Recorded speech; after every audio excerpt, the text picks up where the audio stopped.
everybody. We here, we live. Rev, take it away. Hey. Hello, everybody. Welcome to our spring Equinox game as a follow up to our Yule game.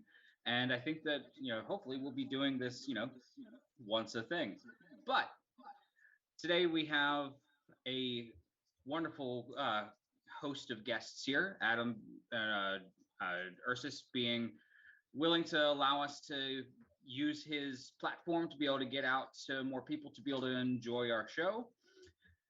And we will have, I think, a really good time. I took some time to be able to write some stuff up. So if everybody will just kind of, before I go into anything, have everybody kind of do their, introductions on who they are, their socials, what if you guys, who they're playing, and then we'll go from there. Everybody give me a thumbs up. We good for that? Excellent. All right, so we will go in order of the screens that I'm seeing. Meg, go ahead. Hi, I'm Megan. You can find me on TikTok as Stigicorn, and I am playing Thistle Keg Brewer, the Dwarven Cleric, tonight. Excellent. All right. It's funny, I recognize some of the names from TikTok, and I don't always remember all of them. So we'll go by character names for some of these. Corin. Hi, I'm John. I go by King Polar Bear on all my socials. Tonight I am playing Corin Strong Smolder, the Goliath Bard. Whenever I looked over your character sheet, I'm like, that is such an interesting build for a Goliath, and I'm here for it. All right, Sparky. Hi, I'm Sarah, or Dungeon Mrs. C on TikTok. Tonight I'm going to be playing Sparky Strong Smolder, and I'm a monk. Fire Genasi monk, I should clarify. All right, excellent. All right, and lastly, Ursus.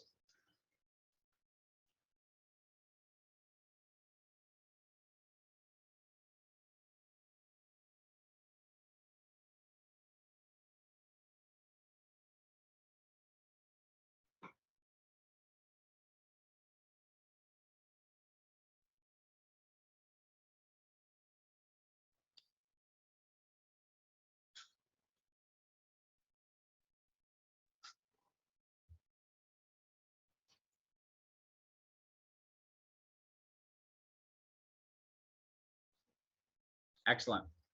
And then lastly, for myself, my name is Joseph. I go by Lord Revan or Revan. I have a small TikTok following as well, in which case, of course, me and Ursus are, well, actually all of us now at this point are all mutuals.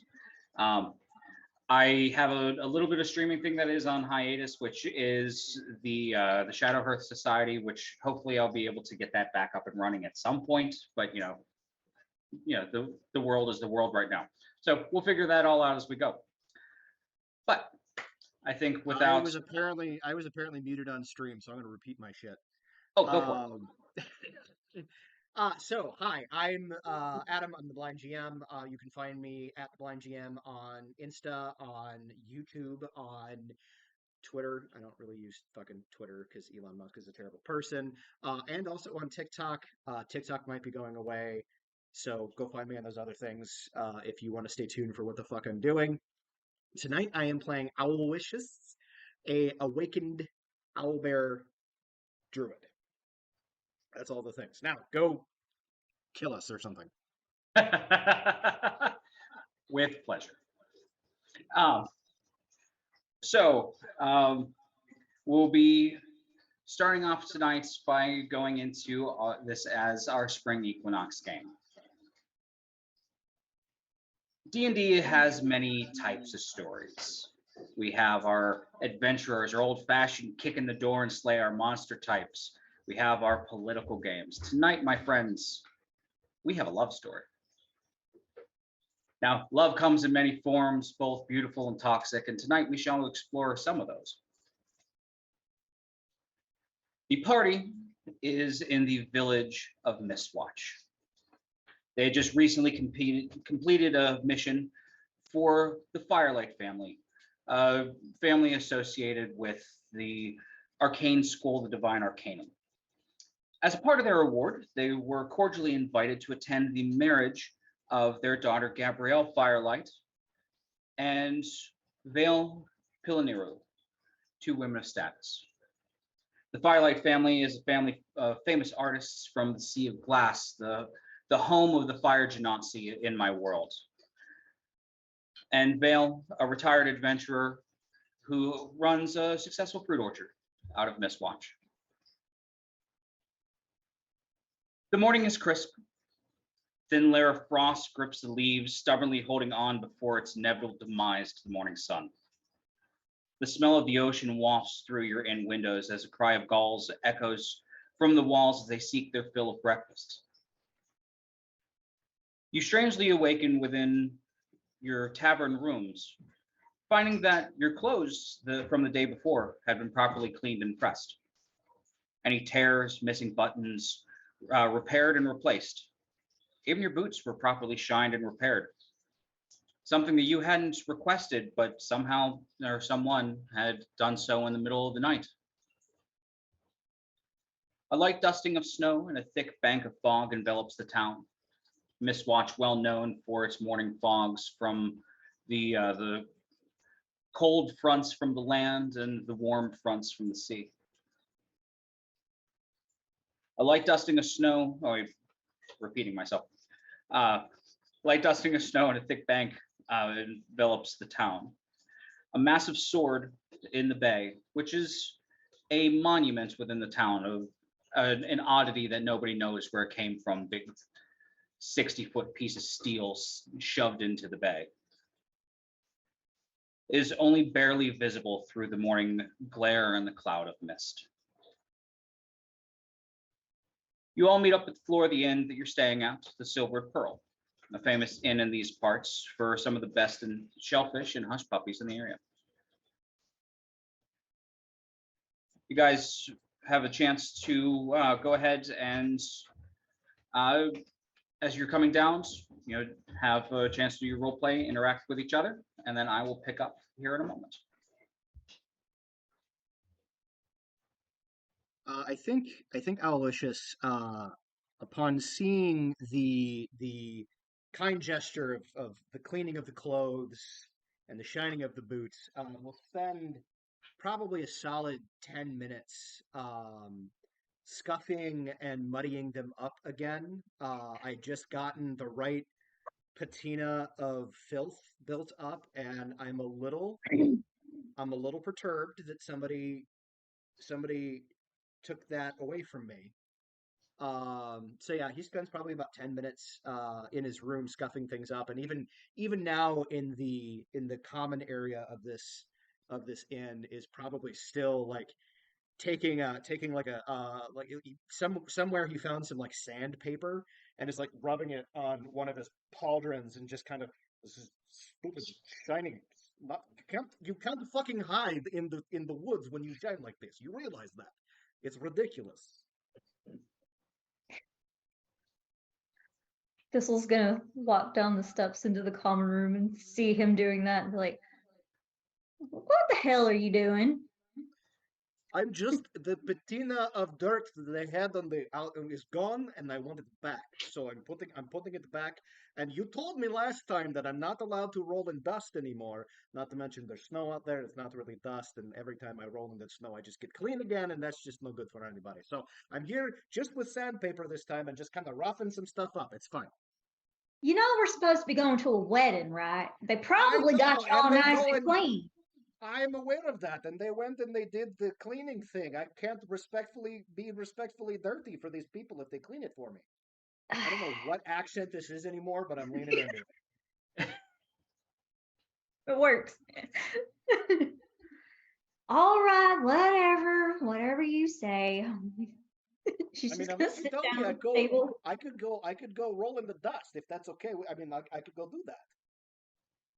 No, I think just stick to your buffing and stuff. Don't go rolling in the dirt and stuff outside. You don't know what, there's cow poop and probably all sorts of stuff in the streets. Don't do that. I know that would get the smell back at least. I'm just gonna look dirty. You and don't not want to smell dirty. bad at a wedding. How many weddings have you been to, huh? Huh? I've been to Three weddings. Now, granted, they were all various different animals and whatnot. Where being dirty is kind of a thing, but that's All that's right, amongst I've the been to a few humanoids. weddings. All right, I've got a big family. My cousin's cousin, they got hitched through different lines. I've been through a few weddings. They particularly want you to smell nice. See, Owlish just kind of look down, sigh, walk over, grab some of the like reach over the thing, grab like a bottle of like bourbon, um, kind of take a rag, pour some on there, and start like applying it. If you're gonna make her smell like liquor, you might as well use the good liquor. My family's ale, like we make high quality stuff. So you at least That should seems do like me a the good honor idea. of dousing yourself with my family's liquor, not that crap. I was going to save your family's liquor for a time like a fancy like party or gala or something like that. I figured I this mean, was just a weddings are wedding. typically fancy. We're gonna keep going unless one of you guys Yeah. jumps in. I know. These creases, my Nona would never, but okay, this is what we're doing. It's very nice. It's very pressed. Look, hun, the Fae come in the night and they clean your wardrobe. Isn't that nice? It's not just me for once. It's great. I don't like it. I know you don't, hun. I don't Do like you people want coming do you in want some coming in do you want locked some doors. Not do you want cool. some bourbon to make yourself smell nice? Why is he wasting liquor? That You're not oh, wasting good uh, liquor. So That's it's, true. it's He's all, he's not wasting right. good liquor. He's right.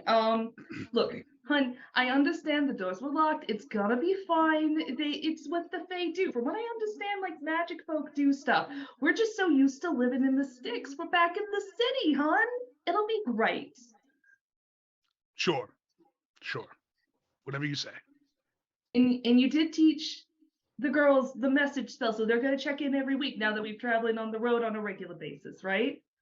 They know to check in I because mean, I raised. they know whether or not they do it. You know, Pip and Okay, Pep. I raised them better than that. They better check in with us. I those girls, they got my fire. I know, but it's just If they can stay out of trouble like their father, that'd be nice. like their father. Okay, yeah, you stay out of trouble. That's hilarious. I haven't been in trouble in like a decade. That's because you've been with me for the last decade. No wonder. How do you qualify trouble? Is my question. Like, because I'm pretty sure that last week when you were being tied up by the ogres and they were tickling you with the ostrich feather, I'm pretty sure that was trouble. Like you were just about to spill your guts about every secret that we ever learned. That's not. That's not trouble. That's kinky. Yeah, that's bedroom play, hun. It's okay. That's We have an foreplay? I've agreement. got a lot of feathers that you can use for your foreplay. I don't know how I feel about that. Are you sure you want them to pluck you for their foreplay? Well, I'm not. I volunteer. It's ethically sourced feathers. Ah, And that's very appreciated, hun. We may take you up on that offer later. I mean, it's been a while since we've done something crazy. Oh no, I can't have any more kids. We need to go on. We're gonna get ready for this wedding. Is there a reception? What's the plan? I think I'm the not gonna question crash is, it with the lute and the drum. I'm gonna say that at above table, the idea of ethically sourced owlbear feathers used in shops for various purposes like that. I'm at this point, I'm like, okay, I could build an economy on this. there's a whole economy that like now Owlicious in your world is center of. So you're welcome, buddy. Ethically sourced feathers. It's important. Well, ethically sourced owlbear feathers. Also, canonically, yes. in one of the worlds that I'm playing, an owlbear shit is highly flammable. Nice to know. That'll be something we can discuss later. Um, so as you guys are talking, you are trying to scuff up your armor. The married couple are talking about their kids, making sure that they have their message spell. Thistle just kind of being done with it at the moment. Guys, She's just gonna drink. you guys do hear a crash coming from the kitchen. Are we Of talking like course. a pots and pans kind of crash, or are we talking like a carriage just crashed in through the back door? Like pots and pans, plates, just kind of like a big kerfuffle. Of course, someone's messed up in the kitchen. I'm gonna go check it out because this day old bread spread is just unacceptable. I'm gonna drift back towards the kitchen. As you start walking back, a flour-covered half-orc comes bursting out the back. Okay, And so hold on one second. I don't mean to interrupt, but I'm going to interrupt. You said, sorry, apparently somebody's on fire. You said flour covered, and I know you meant the white powdery stuff. yes, I legit pictured just covered in daisies. I was gonna make the joke. I was Sorry. gonna ask so no, I totally get it. I was gonna say somebody really liked you, huh? Got you all that Right. flour. look, anybody who's watching that's an artist and wants to give us a 6 foot tall burly chef of a half-orc covered in daisies, Oh my God, I'd love that. please feel free to DM us. That would be Yes, amazing. but yes. But he comes out, doors for the kitchen fly open, just kind of a of white powder follows him with. And he comes out and is face to face with Sparky as you were heading back there. He looks at you, looks at the rest of the group, is like, wait. Are you guys the adventurers? The Yeah, ones we hun, brought in for the wedding. Are you the adventurers? yeah, hun, we're the adventurers. Oh, excellent. That totally depends who's asking. Corn I- walks over. I need your help. There is something in my kitchen, and I don't know what to do with it. Honey, if it's a rat, you just don't leave out food. I don't know what the question is. What's No, it, no, no, what no, could be in it? But it's a small person. I feel like that's a little racist. Everyone's small for me. I like this Did we big, define small? like this big, like a foot and a half tall. He's ruining the wedding cake. Oh, well, that's unacceptable. Okay, good. Go, honey, kiddos, come on, let's go. I'm gonna barge into the kitchen. I think Aloysius will follow, kind of standing up with a full-on dad grunt, and will mutter something about the fair folk being assholes. Corin's gonna give a big old dad sigh and just slowly stand up, using his hands on his knees, and mosey over. This'll just picks up her warhammer and like puts it on her shoulder, like, all right, time to get to work. So as the party heads into the kitchen, they do see it in a series of disarray. You do catch the smell of baked goods and food being cooked for both the breakfast crowd and things getting prepped for the wedding. But you see, plates and pots and pans, crashed on the floor. Tiny footprints in discarded flour. And on the table is this gorgeous, like 5-layered wedding cake with a brownie sitting at the edge, holding a giant chunk of it in his hands. Up to his elbows, he is covered in icing. And as you come in, he looks at all of you and immediately stands up. The piece of cake that he has just onto the floor. Just, greetings and well met. You are the people that we cleaned the clothes of last night. Hi, welcome. My name is Cormac Thistlbrand. I am the herald of the Spring Court, repairer of shoes, connoisseur of cakes, rider of acorns, poet of the dramatics, and tamer of ferrets at your service. So you are the one who came into my room uninvited. We came in to be able to do a little bit of work to be able to help incentivize. Plus, a lot of your stuff was very traveled in, and it's kind of a compulsion to fix things. I don't know what you're talking about. My clothes are immaculate. They are now. I keep his clothes immaculate. What are you saying that it needed to be fixed? What court did this individual say he was from? Herald of the Spring Court. Oh, spring court, that would taste very good with some like cucumber and zucchini with just a sprinkle of salt. Yeah, I think that would be very tasty. You can Yeah. eat those? I mean, you can eat anything once. I mean, anything smaller than my shin bone counts as food, as far as I'm concerned. I would You're not appreciate wrong. not being food, thank you. I'm here to ask for help. Please do not turn me into a nugget. Okay. I mean, I it would understand take a how while, cute. but it would get there. I mean, if that's what you. Okay, small man, small. Okay, here's the thing. You're ruining the nice cake for the lovely lesbians, and you're just upsetting everybody here. So if you could politely get away from the baked goods, and we could have a talk like adults. Of course. I was partaking in this marvelous pastry, contemplating on how I was going to reach out to you. Turns out that the chef did it for me. But yes, of course, he goes and takes a step away, does a little wave, and will actually do a mending spell on the chunk of cake that he ate. You know, it I was never just occurred to gonna me do that that. mending would work on cake, but it would 100% work on cake. Corin was just gonna do that. I just imagine like the sponge has reappeared, but the icing is still all gone. See, I envisioned the opposite. It just fills in with buttercream. And so there's just a section that's just buttercream frosting. I mean, I would do Somebody at the that. wedding is going to be either extremely happy or extremely upset by that. Right. I mean, The I'd be happy with buttercream that. Just slice. give me that fucking buttercream and put it right in my fucking mouth. Ooh, that booze is hitting. I'll shut up. All right, he goes and steps away a little bit. He goes, my queen has given me the task of finding adventurers to help on this mission of utmost importance.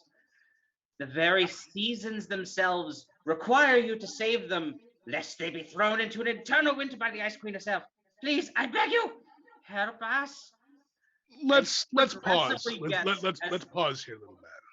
As he's talking, he progressively gets more dramatic, like arms Shakespearean out as he's prosing. One moment, little man. And Corin casts Zone of Truth. Ooh, nice. He goes, mortals have a tendency to not trust us. I can understand that. I don't understand why. I've always been really trustworthy. Anyway, feel free to ask It's questions. not that you lie. It's that you're really good at lying without actually lying. That's kind of the problem for me. That is also true. He doesn't even look at you. He's still looking at Corin, but he just points out that is also true. But yes, and he repeats himself under the Zone of Truth and says everything direct without there being any, ding or interruption from the Zone of Truth. Okay, so what you're saying is that the Winter Court is trying to take over the other courts and throw the seasons in disarray. I have more details on this, but before we could do so, there is a but to this. I have to have you guys agree to come with me before I go over the details. Because the more information that people know about the circumstances that are happening, the more things that could go chaotically in the courts. And we want to try to make this as streamlined as possible. I promise you payment. My queen will go over that when we cross the border. Any pings? The queen will be paying you for your services. What do you think, honey? Any pings from the Zone of Truth? Oh, you said pings. No, Yeah. no pings. So as far as you can tell, he's being straightforward. What's the name of your majesty? Oh, of course, you're talking about the Queen of Spring Ostara.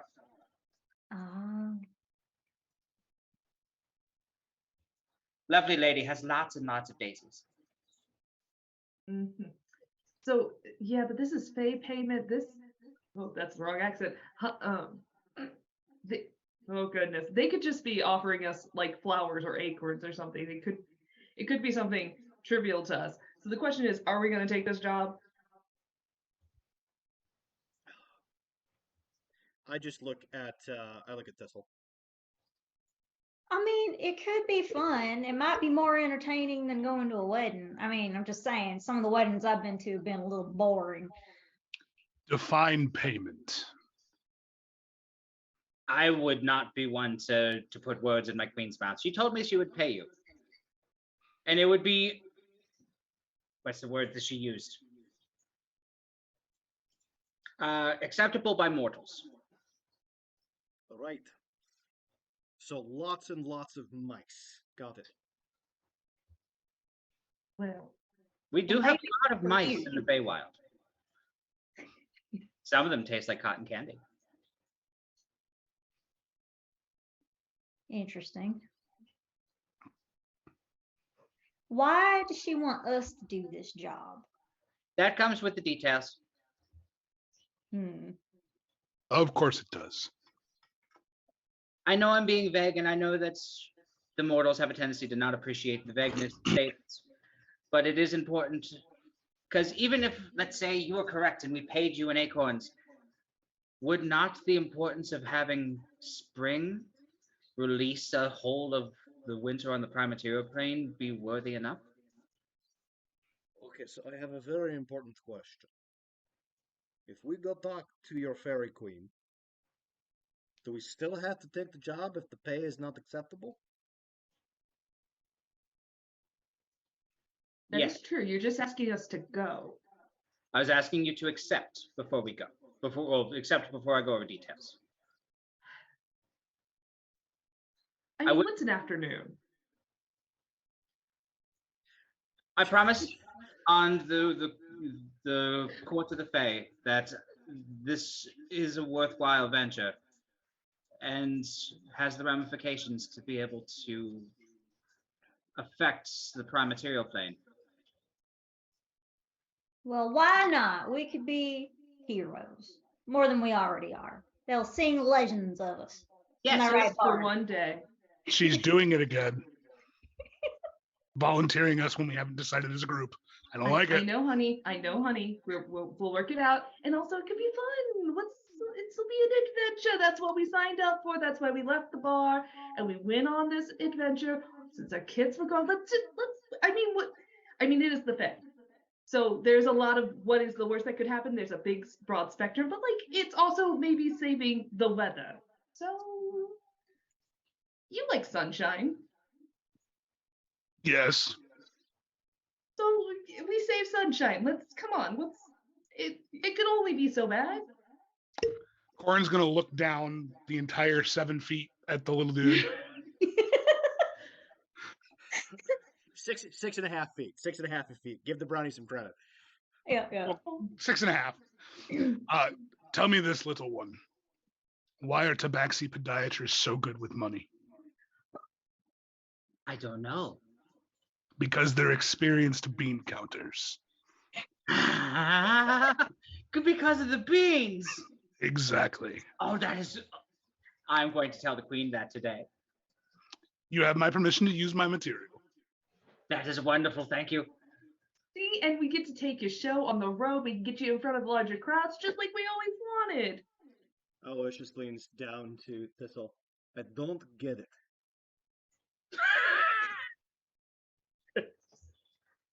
It's okay. You know, a tabaxi, have you ever seen one? They're like a cat, right? They got toe beans. Yes, Toe they beans. taste They very count their stringy. beans.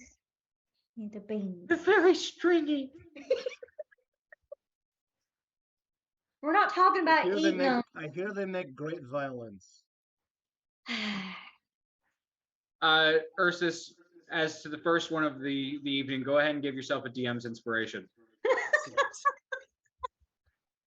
That was beautiful. Save that. Why stitch for is the later. owl always unhumorous?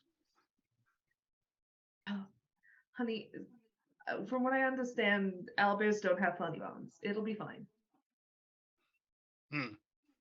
It's not Makes my sense. fault that common is my second language, okay? Just fuck off. Later. The brownie looks up at you again. Cormac goes, so do we in agreements? Do we have an accord? He did laugh at my joke. He did laugh at your joke, honey. I'm like, come on, it's just an adventure. It'll be fine. Fine, whatever. Hi. You're in? Yeah, we're in. All right. Well, then I thank you guys for this truly. So, a little bit of information as we walk. He goes and hops off of the counter, goes and picks up the chunk of discarded cake that hit the floor, picks it up and starts walking with it as they go. Okay, so we're walking and talking, and like full mom, I like scoop like a section of, I'm assuming like the continental buffet, and I just shove it in a bag, like the bacon, loose eggs. Mhm. That works. Oh, look, there's a biscuit, hon. Here you go. I grab like a stack of napkins and I hand it to Corin because I know that that's what he's going for next. Because he's the dad. I just hand it to him and I say, I just want to let you know that I didn't actually mean for you to fuck up. I think you're a very lovely human being for a human being. For a Goliath. I was gonna say human being. I don't think any of us are humans. You're a lovely human being for a Goliath. That's as good as it's gonna get. I can't tell you mammals apart, okay? Just leave me alone. Corin's gonna look for like a breakfast sausage and see one on the table and pick one up, and it looks like this in his hand. There you go. Love it. So as you guys walk, Cormac starts to explain. Says, as some know, there is a herald of spring as a sacred animal. That sacred animal has gone missing. So we Harold's missing. yes, the Okay. sacred animal went missing. Now we do believe that it was taken by somebody in the Winter Court. However, the Queen denies its theft. And she is bound, like our Queen, to rotate the seasons as well. Our Queen wishes for somebody to go into the Frostlands and try to track down the thieves. We did find a trail, but we can't cross it ourselves because Queen Mab may see that as an act of war. However, nothing in our laws state that we can't hire mortals to search for us. We would like you to go across into the Frostlands, rescue Poxitani,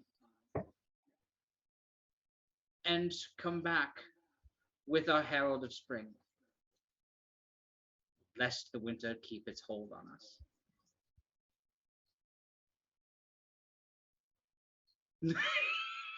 And what kind of animal is this Puxatawny?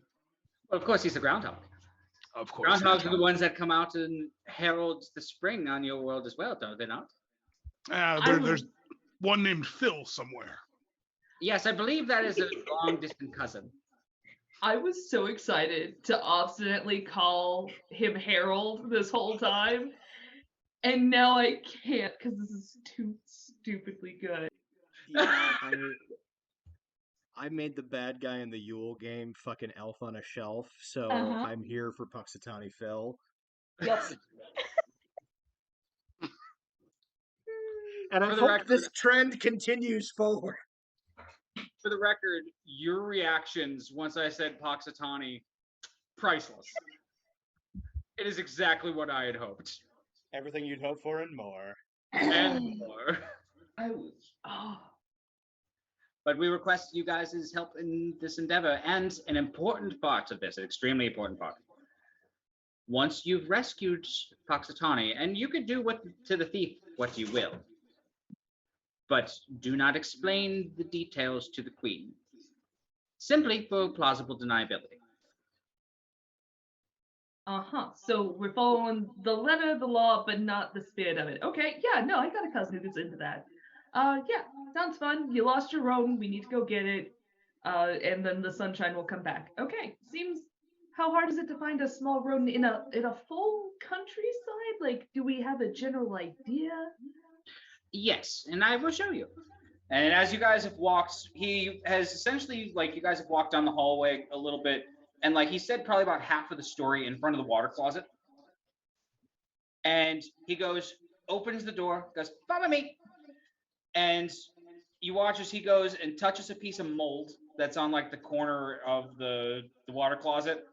As this green line just shoots up, like green line of glowing energy, kind of shoots up like the corner in the wall, and then opens to the side.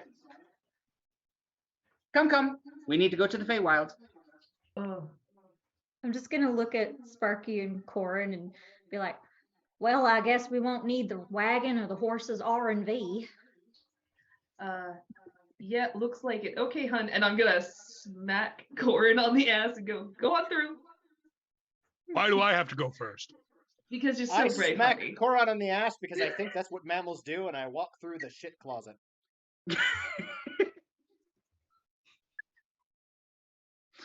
Well, Beautiful. what just whose hand was that? Don't worry about it, honey. Come on. And I shove him through and I follow right after him. I go through after them. Oh my god. So as you come out, you step into the Feywilds, and the imagery that you see before you is both kind of familiar and just surreal. Um, Taking a look to the sky, you do see, a tumultuous thing of colors where behind you is kind of like this, like, golden and like reddish color from the sun, but then it turns gray.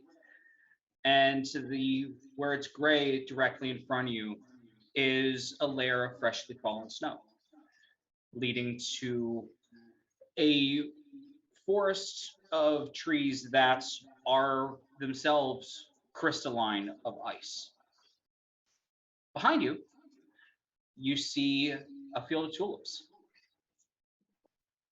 And you can feel the difference, like, 1 foot to the other, the difference of it being like in the -20s and then it being in the 70s.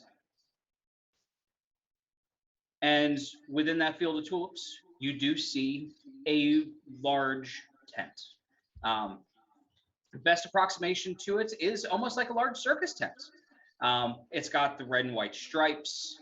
You do see elves and different types of fae kind of moving around, all in those like, golden and green colors that you would associate with spring. Cormac, Yes, how old is this queen of yours? yes. Yes. I know that mortals have a hard concept with this part. There is no age here. She is both forever and young. Oh, if my Interesting. Nona heard that, she'd be a menace. Yes, Can she give her secret to my wife? I know she's worried about that. I'd live in the Feywild, I guess. For example, I am blue years old here. I had a really great joke, but that answer ruined it. Sorry, I'll shut up now. No. Not your answer, his answer. And he points at the brownie. Oh, okay, then we eat him. Why is everything eating with you? Why I did isn't not have everything eating with breakfast this you? morning. Well, Oh, hey, honey, I got some stuff. You want? There's like scrambled eggs in here. Bacon. You're going to feed a birdman eggs. I just want to be clear what you just offered to a bird person. Birds eat their young Sausage? all the time. I take the sausage and I eat it. Head towards the tent. it was Thank turkey you, sausage. Should I tell him it was turkey sausage? Rude. Rude. Don't worry about it, hon. I was gonna call the queen a millennial elf, honey. Oh, that's very good, hon. I think it would have gotten a chuckle. I'm out of practice. You'll get there. I believe in you.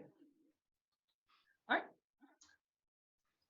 right. My rat, which you guys haven't seen yet because she's been hanging out of my hood, is currently asleep in my hood.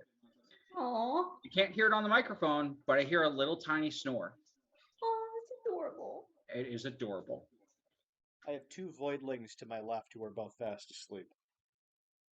Yeah, my two babies are asleep and Henry is snoring. Ambrose does not so much.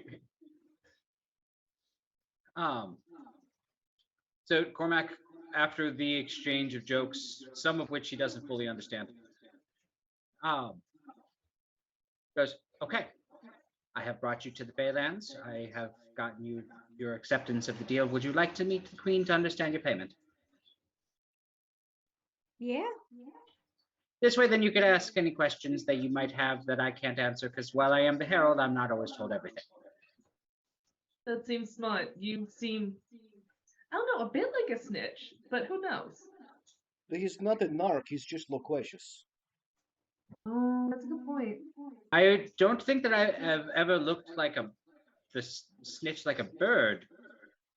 I bet you sing like one though. Anyway, let's go talk to this queen person. I do have a wonderful singing voice. And he goes and prances along.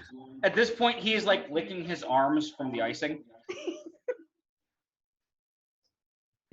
Yes, I bet you taste delicious now. He would have a nice glaze going on him if you put him under the right burner with caramelize. Throw in a little bit of like habanero seasoning. It'd be really good. See, I was Always a thinking mistake to onions, give children sugar. onions that is with true. some brown sugar on top. Yeah, no, that would be very Oh. tasty. I think you guys just need to eat. Y'all seem a little hungry. I'm not hungry. This was my job for years, and now I'm traveling because my husband wanted to be a stand-up comedian, so now we're hitting the road. It's great. I'm here. I gave up my dreams out of owning a tavern. That's great. You can always buy it back. I know, honey, and I want Not bitter this about it at money. all. You couldn't open a tavern comedy club? There wasn't a large enough crowd. It was a small town, and he has the same. I don't know, 4 dozen jokes. Don't tell him that. But there's only so many times people can hear him. There might have been a hideous laughter accident. Ooh. That was the day of the incident. You just get real pissed at a heckler one day, and it was just over. Yep, yep. Oh my god, that movie's so Our funny. daughters have never forgiven me for it. They are very mad. They didn't want him at graduation for whatever reason. They graduated valedictorians. I was very proud of them. Valedictorians. So we head to the tent. So heading into the tents, he goes and like somehow is able to fully like fluff open the tent, like huzzah! As you guys walk in, and sitting in the tent is a woman sitting on the throne who, why, hello, kitty cat. A woman sitting on the throne that would be defined as unearthly beautiful. She is dressed in this absolutely huge and gorgeous gown that is, the color of green grass. Well, she has blossoms like vines running as part like of her shoulder piece and like moving down like her arm. And there's just this unidentifiable like twinkle to her and her appearance as she stands. Hello, I am a star. Cormac, are these the ones that you had brought along to help us with our inquiry? Oh yeah. These are the ones I got. They have wonderful takes and humor, my queen. You should tell her a joke. I'm gonna lean real close to Corin real fast and be like, "Honey, her cheekbones scare me." I have a joke that should not be offensive. I always love that preface, just out of character. It shouldn't be. Thistle, Yeah? what is your favorite hot beverage? Hot beverage? A hot toddy. Are you sure it's not a divinity? Good one, Corin. Good one. Oh, come on. Come on. I Cormac doubles over himself. He, He thinks it's hilarious. he thinks it's hilarious. The queen just kind of gives you like directly into Corin's eyes. I'll be here all week.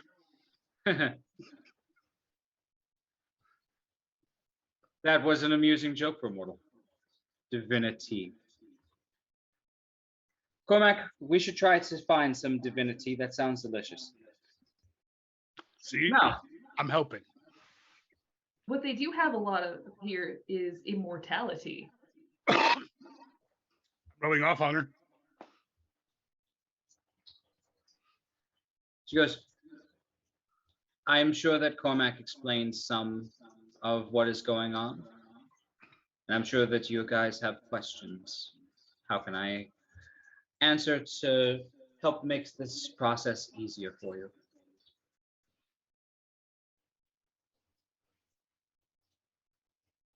Well, how about some nice warm clothes if we're going to be going off into the frozen wastelands?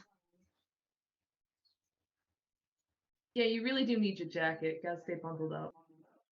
Not a problem. And as you guys stand there, vines come up from the ground underneath you. And you kind of have this panic almost of like, did we upset her? Like these our vines are holding us. But they eventually curl and twist and interweave each other as a layer of moss grows over all of it. And you find that it's quite warm. Well, thank you. I think this will do nicely. I believe there was also the subject of payment. Of course. I understand mortals enjoy their short-lived practices.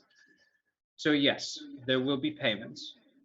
You will be granted a boon of the summer court to permanently use as you will. And we will grant each of you an item from my treasury. Something that we have no need for, but could suit a group like yours to appear in unison. Okay. Are any of those items a sense of transportation? Because that's the other thing. We're going into like the winter wilderness. Do we know where we're going? Do we know the last place your rodent was seen? So we are right at the border of the Winterlands. The tracks of the thief we have sectioned off and preserved so you guys will be able to follow. We are not granting transportation as you would know it's like a wagon of some sorts, because while this does require a bit of haste, it does require a bit of stealth. I'm sure you don't want the attention of all of the wintry creatures there on you by running through with a squeaky wagon. But the trail, we were able to indicate several sets of footprints. There is one set of footprints from what appears to be another Eladrin, like some of the others in the camp. There are two sets of footprints that seem to be of the same foot size as an Eladrin or an elf, but they walk a lot heavier like humans. And lastly, we found the pads of, we're estimating, two cat-like creatures, though the way that they walk is strange.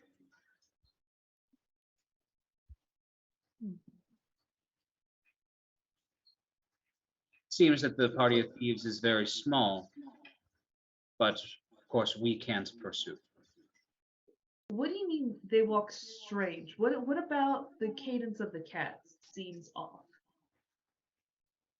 There seems to be two cats that would leave that amount of footprints, but how they walk strange is they walk in a direct line.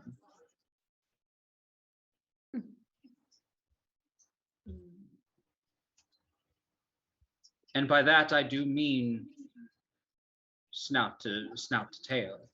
There isn't deviation of one veering left or right. It is perfect cadence. For what Someone, it is worth, someone is herding Owl- cats. evidently. Owlicious is fully stripping right now. Fantastic. Stripping, like taking off all of his. Every last stitch of clothing and armor that he's wearing, he's taking off. Okay, so Aloysius, what's going on there? Are we exposing ourselves to the queen today? What was on the agenda here? I'm Snowy Owlbear.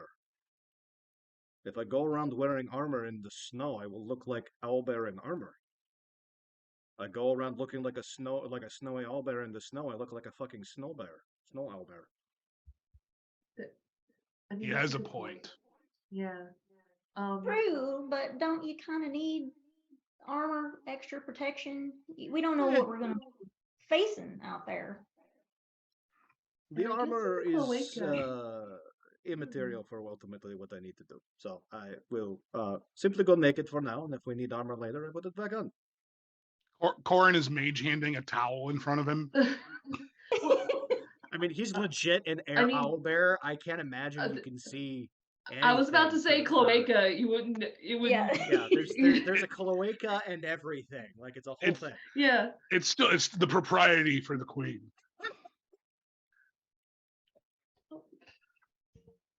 I mean, it should be fine. Okay.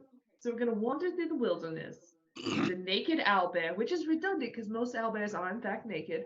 And we're gonna look for a gopher following some thieves with weird cats. Groundhog, and yes. They're rodents still. And we're not gonna eat the groundhog, right? She's looking at Owlicious. I don't know. Sparky has a wonderful recipe for stewed groundhog. I do actually. It's very good. I believe you want this creature returned to you intact and alive, correct? That is most correct. Okay, yeah. So See, not guys, in several small, tightly packed pellets. no. Okay. But you can dissect them for fun with your kids. Alive, guys, and in one piece. I just No, think I'm- you should it's encourage good to do- stabbing kids. It is good we're establishing these boundaries now, because I would be Yes. very confused. It is important. Did I dump intelligence? Because if I didn't, I should.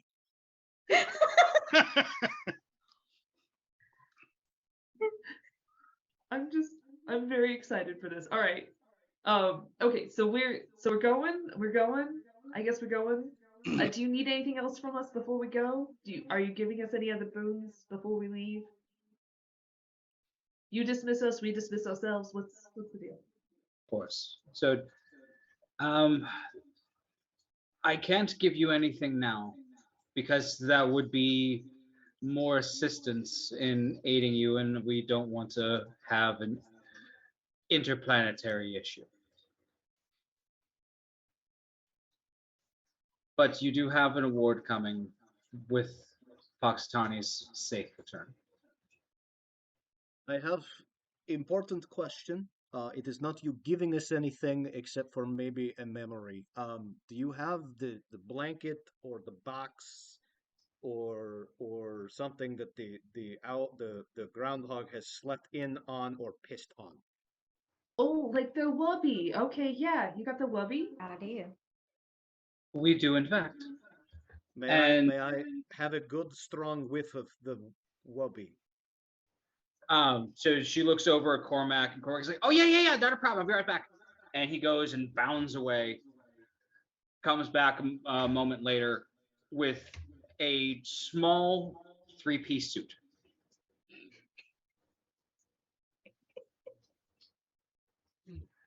Is it a sailor uniform? No, it's an actual small pinstripe suit that's sized for a groundhog. So There of course are no pants. No pants. So No basically- pants. It's not a three-piece suit then. Okay, a two-piece suit. It's a two-piece suit that you're just. Well, it's a three-piece. You know what? I'm getting more alcohol. I mean, yeah, the question is what counts as part of the suit? Does the shirt count? Or is Yep. it just the waistcoat, Shirt, the jacket, tie. blazer? Yeah, button down. There is the vest, and it's a vest, not a jacket, and Okay. a little bow tie. Is there a There you cute go. little hat? I There mean, there is a hat to the ensemble, but he doesn't bring it with. that seems Oh. reasonable. He has several suits. This one was the one that he wore last before he went missing. So the scent should be fairly fresh. He has several suits. Well, don't you? I need them all brought here, lined up neatly, and I need to go over each and every one of them. That is very important. You know, first roll of the game, give me a persuasion. Oh, okay. Oh. And I'm actually really good at persuasion. Hold on. Go over. That's a 19. Yeah, not a problem if you think it's important. Bounds away. Comes back with like a box that's obviously bigger than him. It's like we're talking about like a medium-sized Amazon box. Mm-hmm. And Perfect. there's a little tiny coat rack inside the box, and there's about a dozen suits of different colors, different pinstripes, and there is a tiny hat stand that's with it as well. That's got a series of top hats, fedoras, and bowlers. So cute. I grab one of the bowlers along with the most recent suit. I hand the most recent suit to Aloysius, and then I put the bowler hat on him. It is like it is a small Immediately slides off my head and just kind of hits the ground. He doesn't move. You're going to need a pin or something to put it in. I in was about to feathers. say likely it would have a pin with it, because with most it would have a little clippy. I would say yeah, there's probably a pin with it Yeah. to be able to like pin it on there because like it's sized for the head of a groundhog. So for the head of an owl bear, it's like putting a like a barrette in his hair. Cute. While she does this, I completely ignore this process and I just bury my face in the various different suits. Okay. And inhale the scent. Yep, and you get a solid scent off of the groundhog. It smells like groundhog, the cinnamon for some reason, and That is musky with a hint of cinnamon. Cinnamon is a wonderful seasoning for cooking savory foods. Put it in my I've chili been every told on time. no certain terms that we are not to eat the groundhog, so I'm not going to eat the groundhog. Doesn't mean I can't joke about it. Jokes are fine. We just don't eat it. It needs to come back alive, guys. Right, because we are practicing situational irony by saying something that we can't do in the reality of that which we're in. Right. Sure. Well, that'd be. I like the situational irony thing. It's almost like there's a certain kind of like comedy that is like situational, almost like you'd put on a sketch in front of people about a specific set of circumstances. It would be very. I'm sure it'll take off like nobody's business. Oh, Especially in the absolutely. 1790s. Okay, so No idea where we I got was the going with set. that. I like it. So we got the set. We have a bowler hat, and we have moss cloaks. Yep. Off we go. I thank you very much for your service and look forward to your hasty return. With the grace of spring, Thank she you, ma'am. bows and allows you to leave. Excellent. Okay, so who's good at tracking? That's not really my thing. I believe that's why there was a scent being made. Yeah. So Mhm. The Aloysius, druid is here to represent, yo. Fantastic. So Aloysius, you're All gonna right. lead the way. It's up to you. You lead the way. All right. I drop down on all fours and start moving like a Elmer Owlbear, despite the fact that I'm wearing a teeny tiny bowler hat. And I I move in the direction that they indicated the tracks were, and I then start trying to follow said tracks. Okay. Go ahead and give me a survival with advantage because the scent. Survival with advantage. There we go. I am proficient in survival. That is a 15. Okay, good. Easy enough for you to be able to follow the tracks. So the initial portion of them, like they said, is sectioned off. So like they actually did like preserve the tracks there, so you get an idea of what you were looking for. Okay. Once you cross into the barrier, the tracks are a little bit harder to see because there has been fresh snow on top of it, but you are still able to, with the sense enhancing it, are able to follow it, and you head directly the into the forest. Ah, tiny claws. Knife feet. It's adorable. So as we're following, Corin will lean down to Sparky. You know, I always wondered what it'd be like to ride him like a horse. You know what? Me too, hun. But I feel like if we tried that, he might maul us. It might be rude. Maybe if we get him to agree to other things first, and then we can kind of work it into the play. I'm just saying. The there's feathers, options. the feathers. Yes.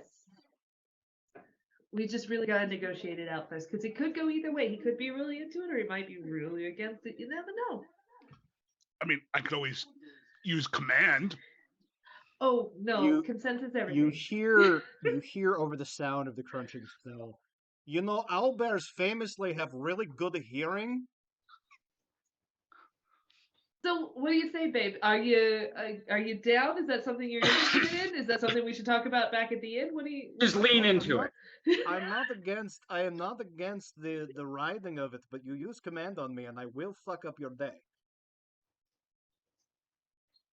Yeah, I assumed that would be the case. So I told you, can hon. ride on your back then, right? Because I got short little legs and the snow's kind of deep. I was about to say, hun, you kind of trailing. You see Aloysius kind of hunker down, probably getting down a bit more like a camel than an owlbear. I imagine with height, it's still pretty disparaging. So I'm gonna do like the low crouch, like I'm gonna hoist her. I mean, Corin could just Yeah. I wanted to Here's the thing. respect her own ability. I feel like Aloysius, when on his 2 feet, is probably as tall as Corin, but now that he's Probably. like down on the ground, even still, he's still quite massive. Well, thank you guys. I appreciate that. All right. All right. I'll continue forward now with a thistle astride my back. Fantastic. And for marching purposes, I'm gonna say I take the rear. 1, because I like looking at my husband's ass, and 2, because I know I'm faster than him. I mean, she picked these tight pants. I did. I'm getting Okay. full-on Goliath in the Ross Geller leather pants, Mhm. and now I will never be able to unsee that. You just need They're the form right. fitting.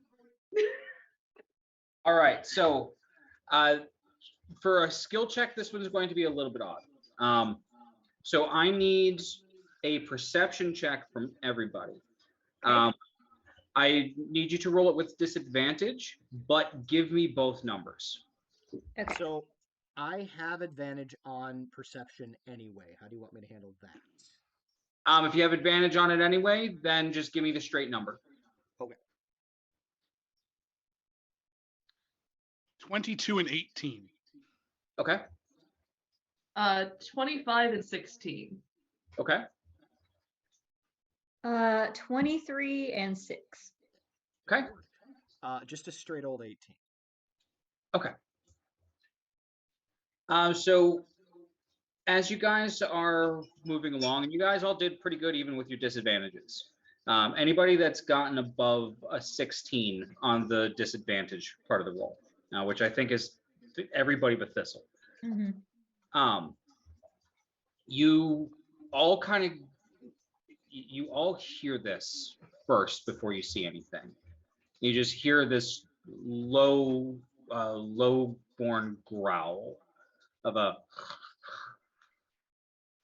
just kind of a snarl growl.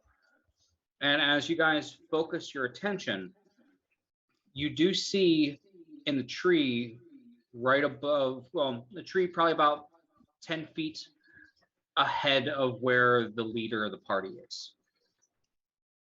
is the six-legged form of a snowy displacer beast.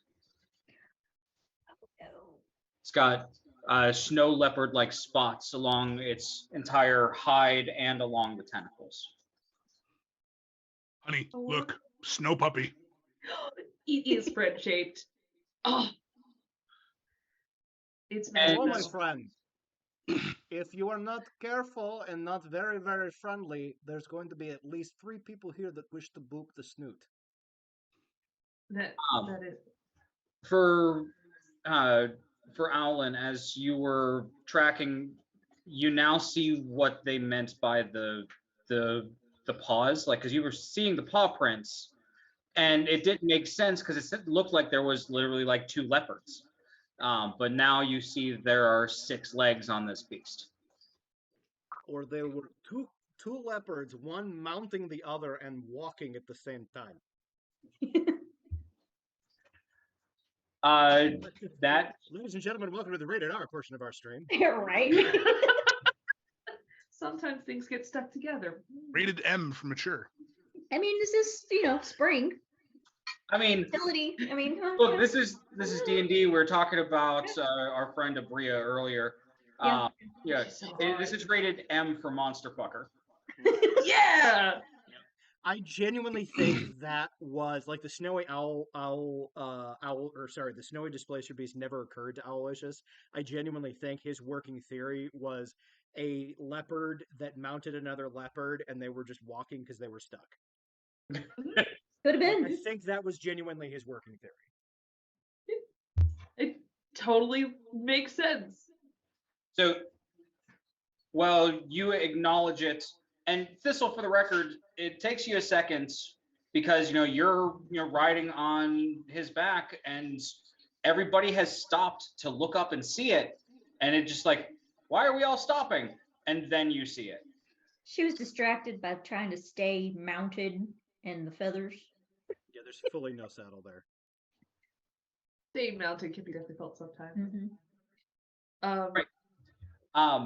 It acknowledges that you spoke to it, and then leaps down to try to take Thistle out. And we will start with initiatives. Wonderful. All right.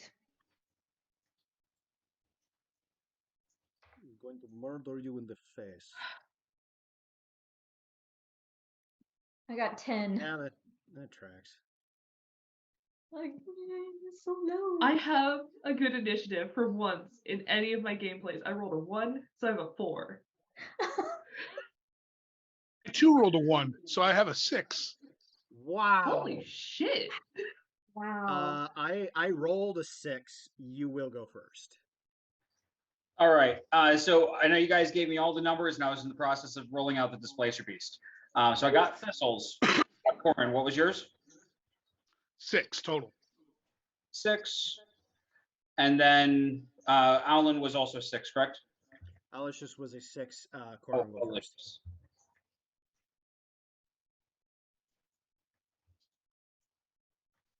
And I'm bringing up the rear with a 4. Wow, that I is. genuinely thought I was going to go last. And the displacer beast also rolled a 10. So y'all are like, we're just batting for the race to the lowest. It's a race to 0, just like economics, right? That's it. Sparky was 4. Okay. That's a smart people joke. I don't get it. I like it. So what is your dexterity? My modifier or just my straight dex? The straight dex. 11. 11? Okay. So Yeah, that was my dope stat. okay, so the displacer beast will go first then. Okay. All right. So it lashes out at you as it's jumping down with 2 of its tentacles.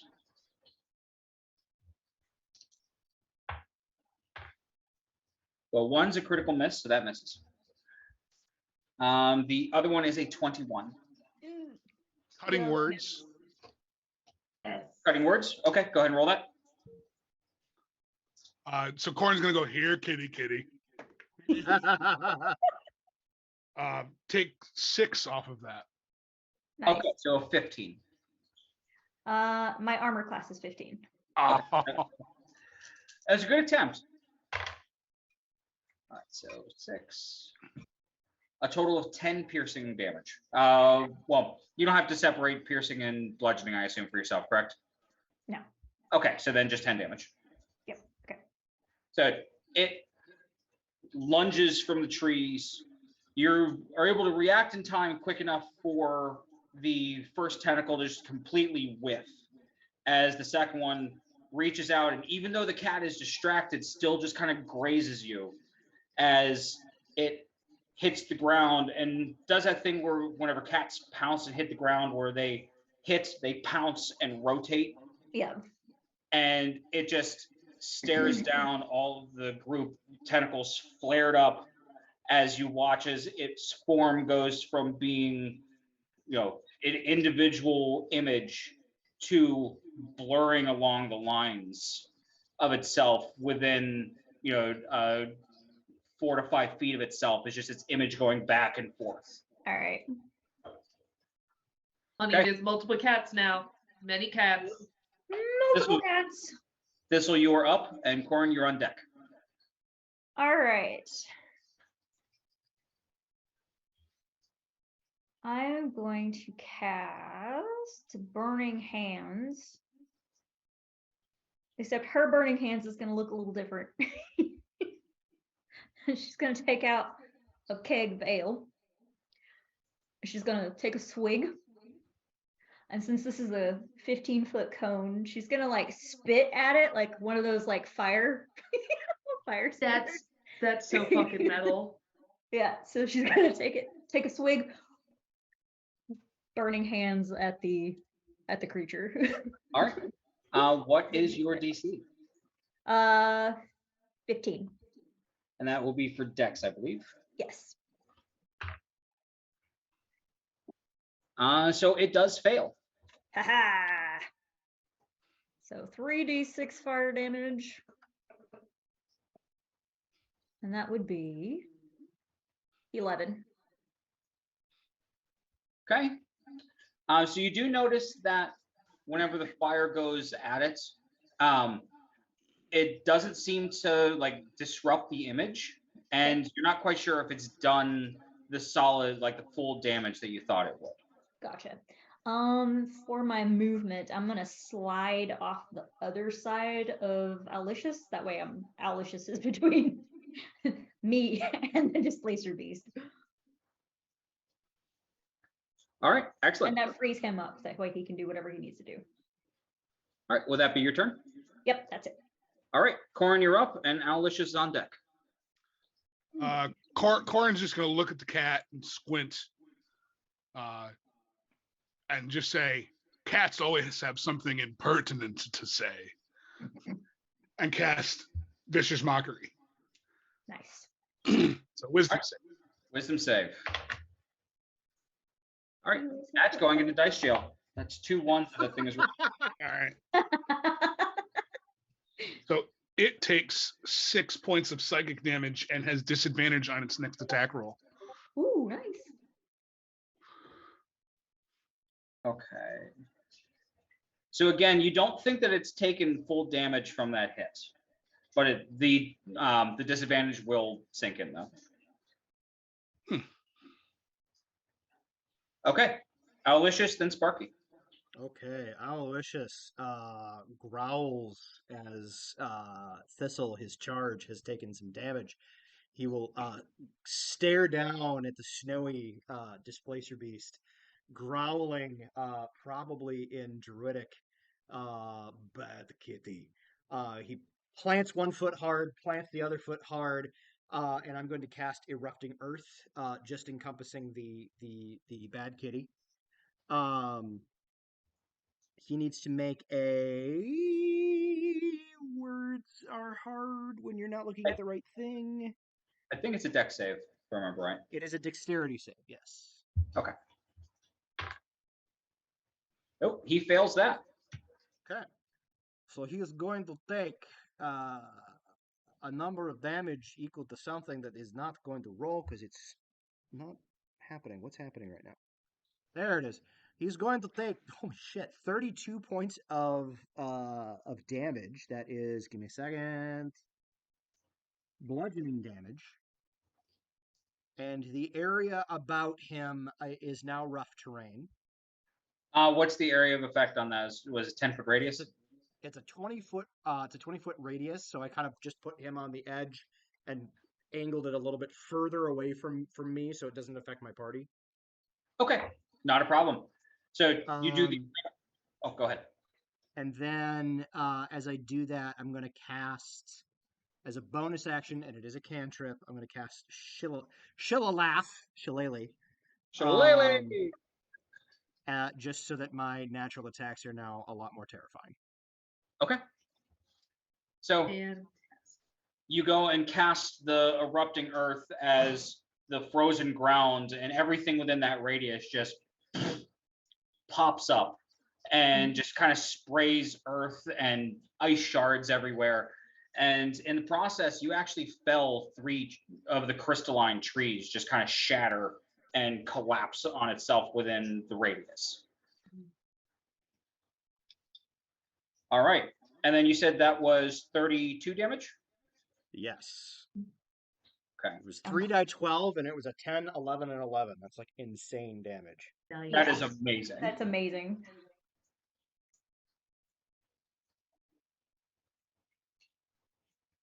Okay.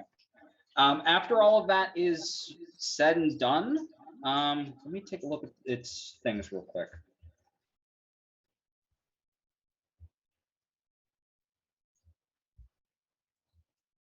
Okay, so you also notice too that the damage that is inflicted on it doesn't seem to be as high as you thought it would be. Okay. Okay. Sparky and then the Displacer Beast. So I want to do some cool monk parkour shit because I need to go and punch it in the face. As one does.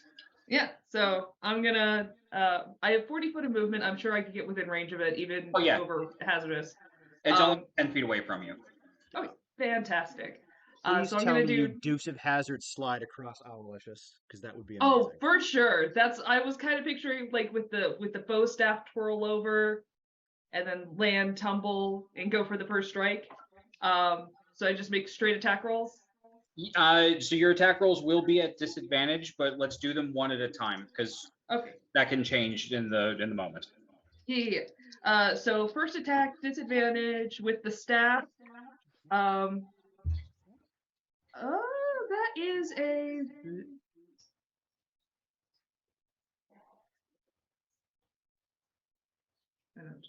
That's a 12 to hit. That will just miss. Because the other one was a natural 20, and I'm very sad. I'm sorry. Let's try. That. It's okay. Let's try this again with a feeling. So second attack. Oh, okay. That one is a 23 With the disc? with the disadvantage. Yeah. All right, that will hit. All right. Cool beans. So I'm gonna hit him with a staff. That is only 5 points of bludgeoning damage. But hot dog, I'm right there. And I'm gonna go ahead and hit him 2 more times with flurry of blows. So do I make these with disadvantage? No, he is no longer blurred at this point. Okay, fantastic. So we're gonna switch and we're gonna do a hop pop. Oh, that's a 19 and so a 25 and a 18. Both to will hit. hit. Yeah, give me And- damage for both. Yep. That is 6, 10, 15 points of damage for the 2. Okay, excellent. And because I'm Sentinel, he now has disadvantage to attack anybody other than me. Okay, good to know. Out of curiosity, does that still work with reach? Because it does have reach. Yes, the only thing that counts against it is if one of the others had Sentinel. Okay, understood. All right. So back up to the top of the round with Displacer Beast. So you came in with the staff, boom, boom, kicked it a couple times as its image just kind of like it shakes its off from the hits and just glowers directly at you as you see its image go from being, a solid snow leopard to again blur. And it will then go ahead and make its 2 attacks against you.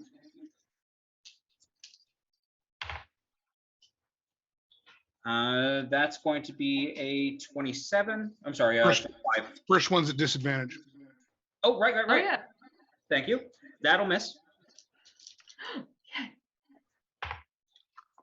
And then the other is at a 16. That is my armor class, so yeah, that hits. All right. 8. A total of 12 damage. Okay. All right. All right. That is it for its turn. Thistle is up, and then Corin follows. Alrighty.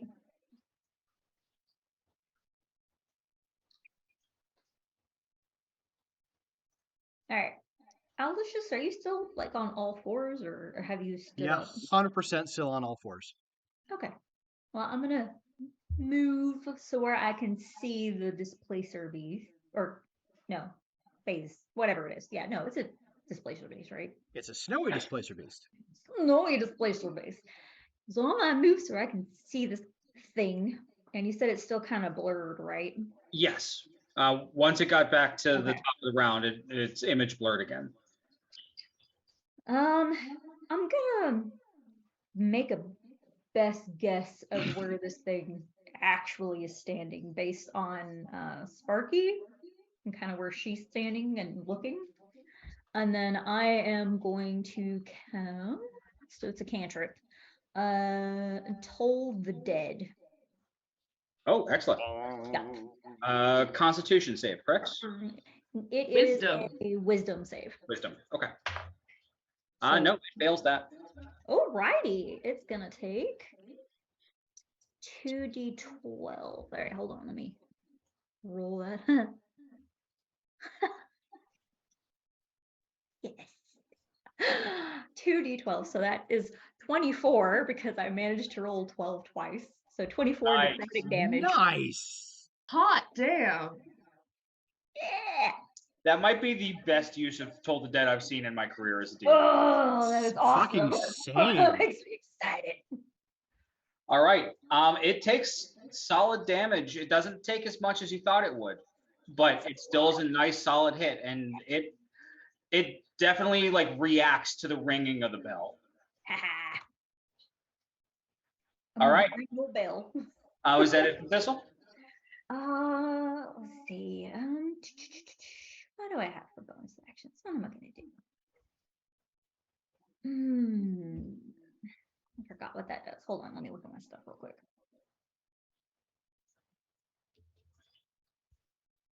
Oh, I can cast spiritual weapon as a bonus action, according to this, anyway.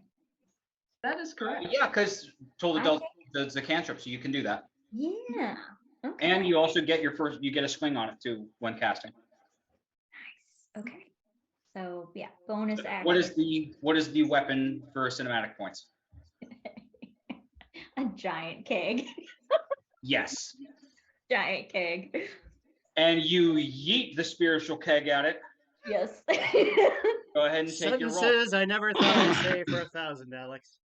All right, let's see. This will be at disadvantage. Okay, okay. All right, so let me roll again then. Okay.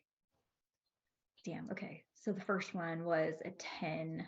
So that's, and then the second one was a 19. So I'll take the 10. So plus 7 to hit. So it's still hits. 17. Yep, that hits. And you disrupt its displacement. Nice. Go ahead and do your damage. Yep. It is get 9. All right. Not too shabby. Not too bad at all. Not too You guys shabby. again get a nice clear image of this animal, and it is starting to look really hurt. Good. Somebody whack it. All right. Corin, you're up, and then Aloysius. Corin's just gonna say this cat is making me claustrophobic. That's vicious mockery again. All right. I can't give you GM inspiration, but I would if I could. Yeah, I will actually award for just the consistent dad jokes. I will give you a DM's Yeah, inspiration. definitely. What is inspiration? DM's inspiration do for me? So it just allows you at any point in time to re-roll any d20. Gotcha. Ooh, nice. And it does fail to save. So go ahead and give me damage. 5 points of psychic damage, and first attack is at disadvantage. Okay. And now that it's no longer blurred, it looks like it takes that full brunt of it. All right, Aloysius, then Sparky. Aloysius is going to go full attack mode on this creature. Now that Shillelagh is ready to go. Yes, I am aware that it's shillelagh, but when I first read the word back in 1998, I genuinely thought it was Shillelagh. Shawah.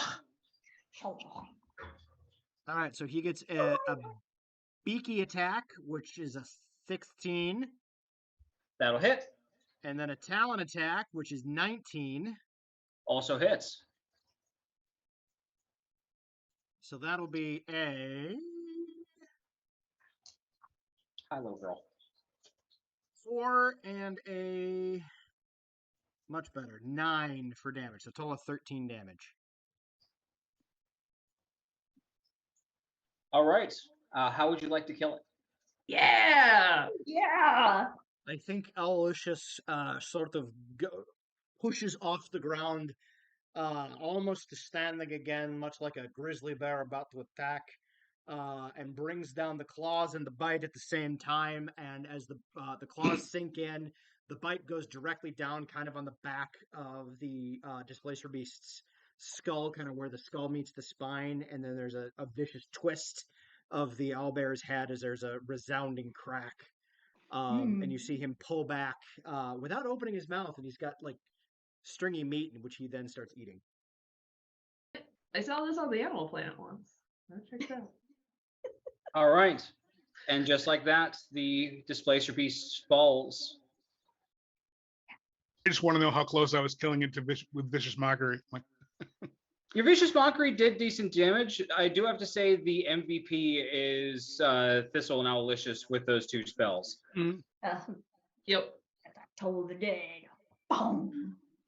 I wasn't Something sure like- one of my spells would work. Otherwise, I would have used it, but I'm pretty sure it would work now. So Nothing like Displacer Beast's spinal fluid to really spice up your life.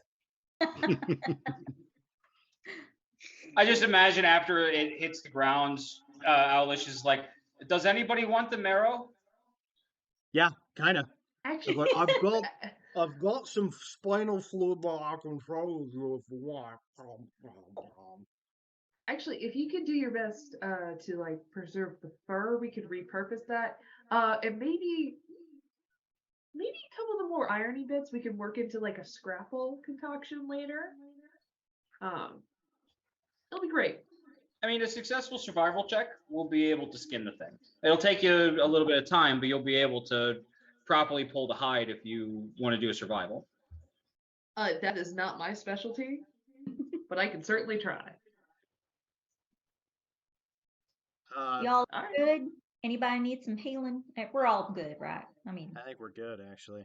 I will aid you on your survival check to skin. Okay. Go ahead and roll it with advantage. Ooh, that helped tremendously. So that takes it to a dirty 20. Okay, And that's also, more than you need. I set the DC at 15, so you're able to with his help, you're able to properly pull the hide off of this thing. And full soaking, still visceral. Here, hun, could you just hold this? And I just hand it to Corin. Holding it up.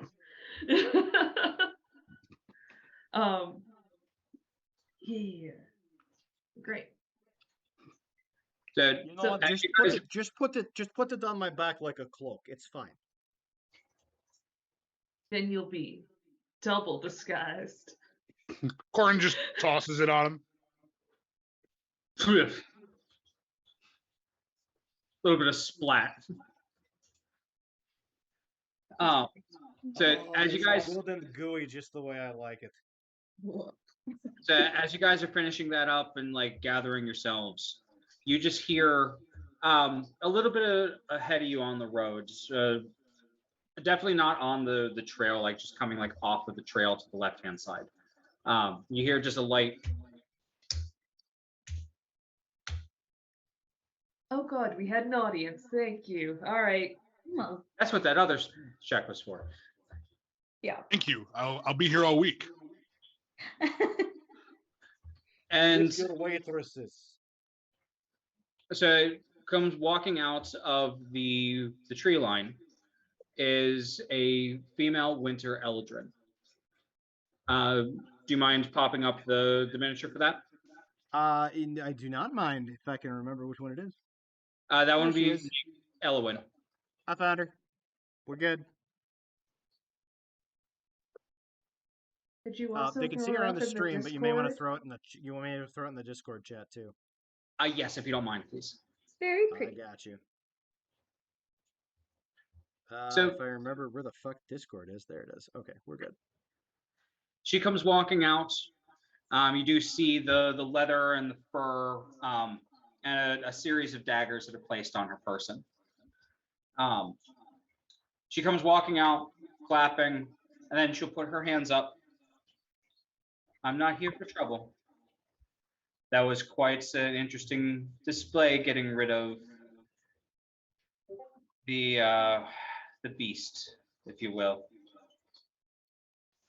I come bearing information. I assume that you are from agents from the Spring Court. Is that correct?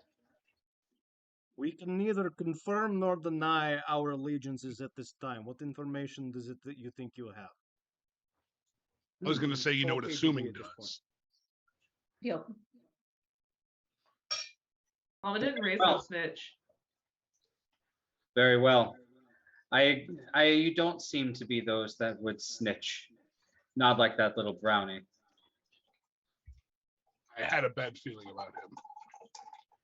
I come bearing Fucking do it. information. Allow me to introduce myself. You can simply refer to me as the Queen's Fang.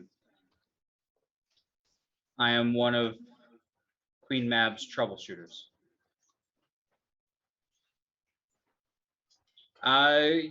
Yeah, I'll go ahead and roll an insight check.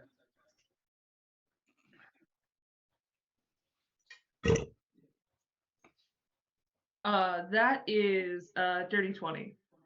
She seems to be straightforward so far. It's my Because second I'm- one in a row. I have no idea. 25. Okay. Yeah. So far, just as simple as the introduction where she's referring to herself as Queen Mab's troubleshooter. That seems accurate. And the way that she holds herself, you get the impression that she's someone who is definitely seasoned in combat. The way that she just she walks and carries herself the straight forward, like the straight back, like poise. Because I was tasked to find out some information. Our queen is not necessarily pleased with circumstances and assumed that the Spring Court would be sending somebody. And while I'm not technically allowed to interfere directly, there's nothing stopping me from giving you some information. Should you, of course, want it.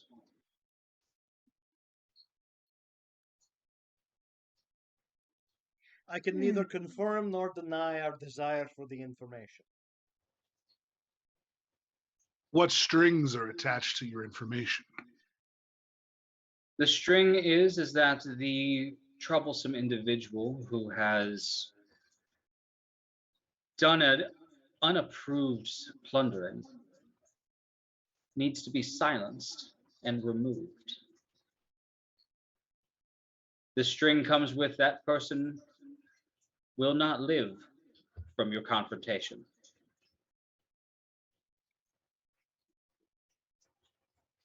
So it's like a hit then? You want us to just take them out? In the words of the prime material plane, yes, that would be an apt statement. An unaliving, a silencing, eradication, murder, whatever you prefer. You want us to whack 'em? Yes. I was going to call it dinner, but all right, whatever. I was going to say, you could eat them. I mean, if you wanted to. I mean, sleeping with the fishes would be an accurate term, but then again, they're going to be sleeping inside the owlbear's stomach. So, yeah, I yeah, definitely had fish for dinner last night, though, so technically speaking, that is correct, which is the best kind of correct. I mean, is it still in your stomach though? You might have, had stuff There's already. not been any movement for a while. I am an owl. We only poop like once a week. Wow, that sounds uncomfortable. You should Get see real me on bored. poop day. I wish I only pooped once a week. Moving on. Did you expect any of this, Joe? Did you expect any of it? All of it, in fact.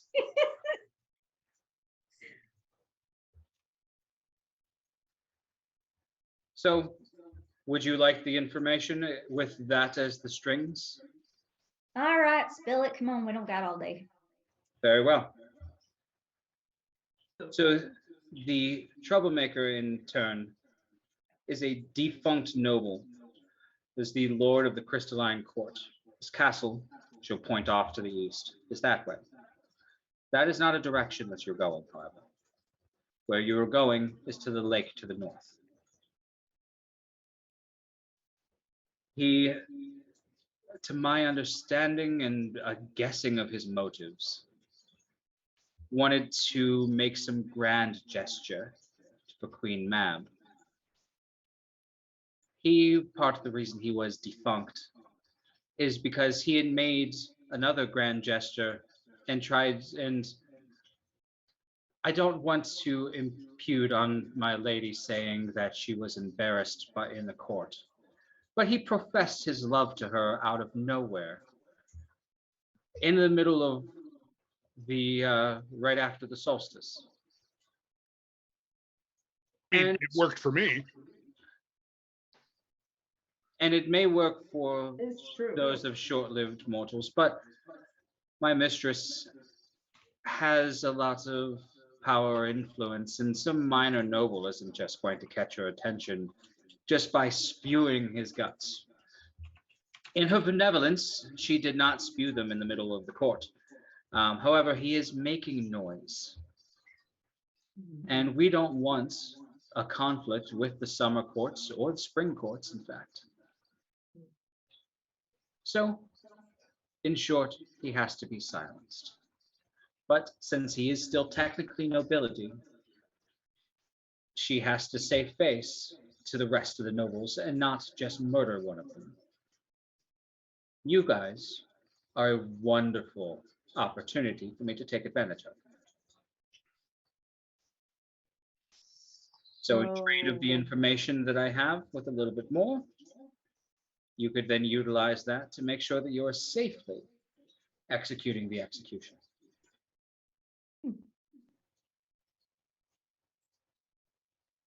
I think Are we the getting owl is just paid at for this? With the I think- information I'm providing. Yeah, I think we're getting paid in information to murder someone. I think we could have negotiated a better deal. So how do we get to the guy that we got to kill now? On top of getting the gopher back. Up north, about another 2 miles, is a lake. on that lake is currently frozen, and there is a hut. That is where he had been using his rituals. He is currently preparing the ritual for the sacrifice, so your time is a little limited. Once you get there, he himself is an accomplished duelist and mage, as well too as he has two despicable undead with him that he has summoned. Part of your agreement here as well is something that you would do anyway, presumably. But please feel free to loot his body and take his violin away from us. It does not belong here. It belongs to your realm, not ours. And I give I Corin was- like a smack on the arm. Alois just Do I stands know how to play the violin, honey? No, but we can learn. Yeah, you could learn. Alois just stands on his 2 feet, towering over all but Corin. Your deal was for the information that we kill him. Yeah? Yes. The information given was given to us with the proviso that we act on that information, yeah? Yes. And should we decide to not act on that information, what happens? The Fae have a long memory. I have one addendum to your deal. Go on. Once he is dead, I get to eat him. You could do whatever you'd like with the body. I immediately start moving north. As the talk was going on, I'm gonna be ruffling through my apron, and I'm gonna pull out like a dog like a patch that looks like a dog, and I'm gonna throw it, and I'm gonna summon 2 mastiffs. Excellent. So there's a piece of cloth just out of nowhere, from the apron pulls off. It looks like a roughly shaped like a dog, and then hits the ground, unfolds itself, and 2 large, like English Mastiff dogs. Nice. So All I'm the wrinkles, the drool, all of it. I'm gonna grab them by their big scrunchy faces. We're gonna go, okay, here's the thing. I need you to go ahead, and I need you to circle the far side of the cabin up north. Go. Run. All right, and they'll take off. All right, let's go. We're heading north. They have long memory, like elephants. That would be accurate, honey. You could say that both an elephant and a fae never forget. Are elephants fey? Yes, by that logic. All right, so continuing on the trail, the party comes to the hut that was described. Along a large frozen lake, you do see a singular hut in the center of it. Fireball. Set the whole thing on fire. Well, that solves that problem, but Punxsutawney Phil is dead. It's a good thing that Corn doesn't know fireball. So, I fun didn't fact, ask how big the room was. I said I cast fireball. a fun fact, she was in my shirt again, and some little troublemaker here has peed my pants. Oh Well, enjoy that. It's a. Oh, speaking of peeing your pants, I'm going to go use the bathroom. Proceed. Actually, you know what? Because You we're wanna heading take a quick towards like the bio latter break? half of this, let's go ahead and take a quick bio break for everybody. no. All right, sounds good. I Wanna also call it need to 5 relieve minutes? the bladder. Yeah, let's call it 5 minutes. All right. Cool. Hey guys, we'll be back at 5.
friends. Welcome, welcome, welcome. We are on a bit of a break right now, but thank you for rating. We love that you all are awesome.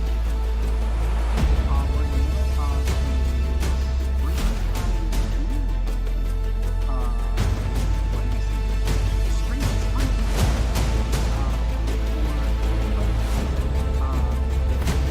After break, we will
hey, Epic, how's it going? How was your stream?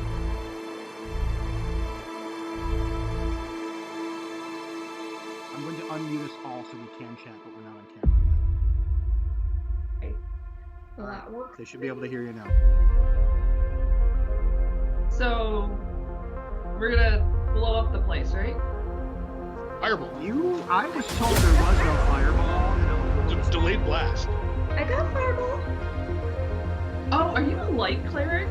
Yes, I am. That's hot. Okay, yeah. All right. I am hot. Quite literally with all my fire spells. I seriously considered doing the circle of fire druid and then taking elemental adept Oh yeah. to just completely negate fire resistance. I want to deliver punch. We'll try to get it. Look, I'm all for there being a monk in the party because, in all fairness, the person who is like your only other frontliner is the druid. Oh yeah, I've been wanting to play more melee characters because I've been very comfortable playing support. So I was like, I'm gonna do stuff that is less magic and more punchy. So I have to take more damage. We're going to go back to camp. I've been trying to play just funky things. Yeah, That well, is also fun. all right, is everybody ready? Yep. Aye, aye, Captain. Good to go. Are we setting sail on that stream? We're back. We're back. We're good. All right, excellent. Thank you guys for sticking around. Allow us to continue our spring game. So as you guys get to the lake, you're at the tree line. Like I said, the lake itself is is frozen across as far as you could see, and you do see the hut. Patrolling outside of the hut, you do see two what look to be elven zombies. Mhm. As they're kind of just patrolling near where the hut is, they're just dragging loudly across the ice two heavy greatswords. Okay. So Corin and I were talking about maybe having the mastiff start howling and then have oh, I'm just a sad little bard. Let me into your hut. Let me finish with the description first, and Okay. then so near the hut, you do see like angry red glowing runes that are all in probably a 10-foot circle, like a magical circle. Hmm. In the center is an iron barred cage that Huh. you could see Poxitani in. Uh-huh. To the north of the circle, you do see a makeshift shrine to Queen Map. And to the south, you see what looks to be an Eldrin noble. Or if you don't mind sharing that second image. I do not.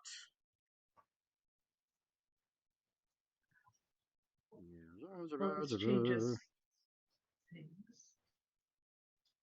Okay, that's that. And then on the stream, we have Boop. Is his name Elsa? He should learn to let it go. He should. He's just not that into him. Or is it Elseer since it's a guy? So above the whipping of the winds, and it is considerably colder here being on the water.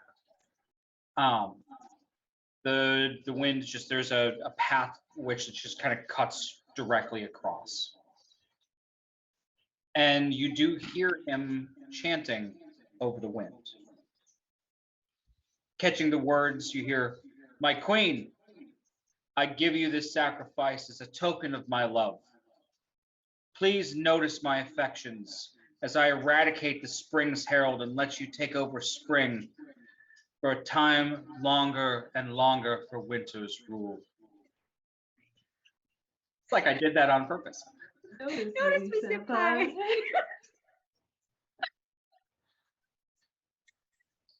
And Sorry.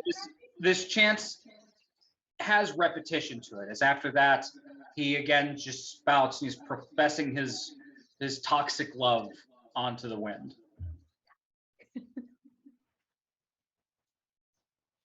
Oh, we're How here to try to big and incel, heavy I does feel- the cage look?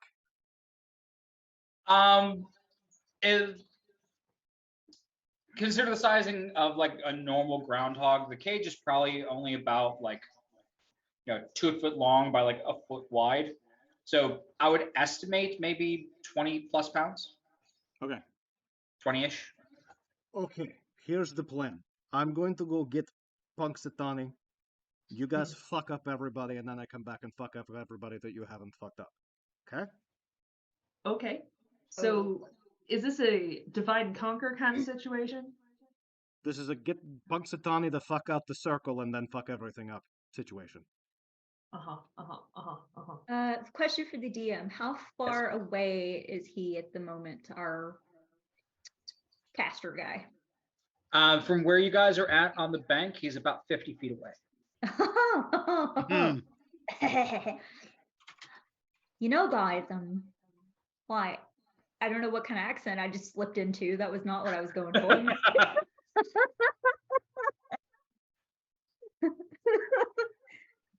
Y'all can make him be quiet. That way his spell can't do nothing. Well, why don't I start with that? And I can hit him so many times if you make him quiet. Yeah. Why don't we start with that? Or I can use hideous laughter. Well, how about I make him quiet and then you hideous laughter him? Well, no, Honey, why don't you focus on the undead and you hideous laugh at them, and then that way the mage can't. I just don't want him casting at us. 'Cause Right. we don't know what he can do. Right. Right? works for me. Two Okay. laughing zombies coming up. All right. Yes. All right. All right. Let me cast this on this guy then real quick. That is a horrifying image, by the way. Actually, Laughing zombies. Will that work on a zombie? I don't know.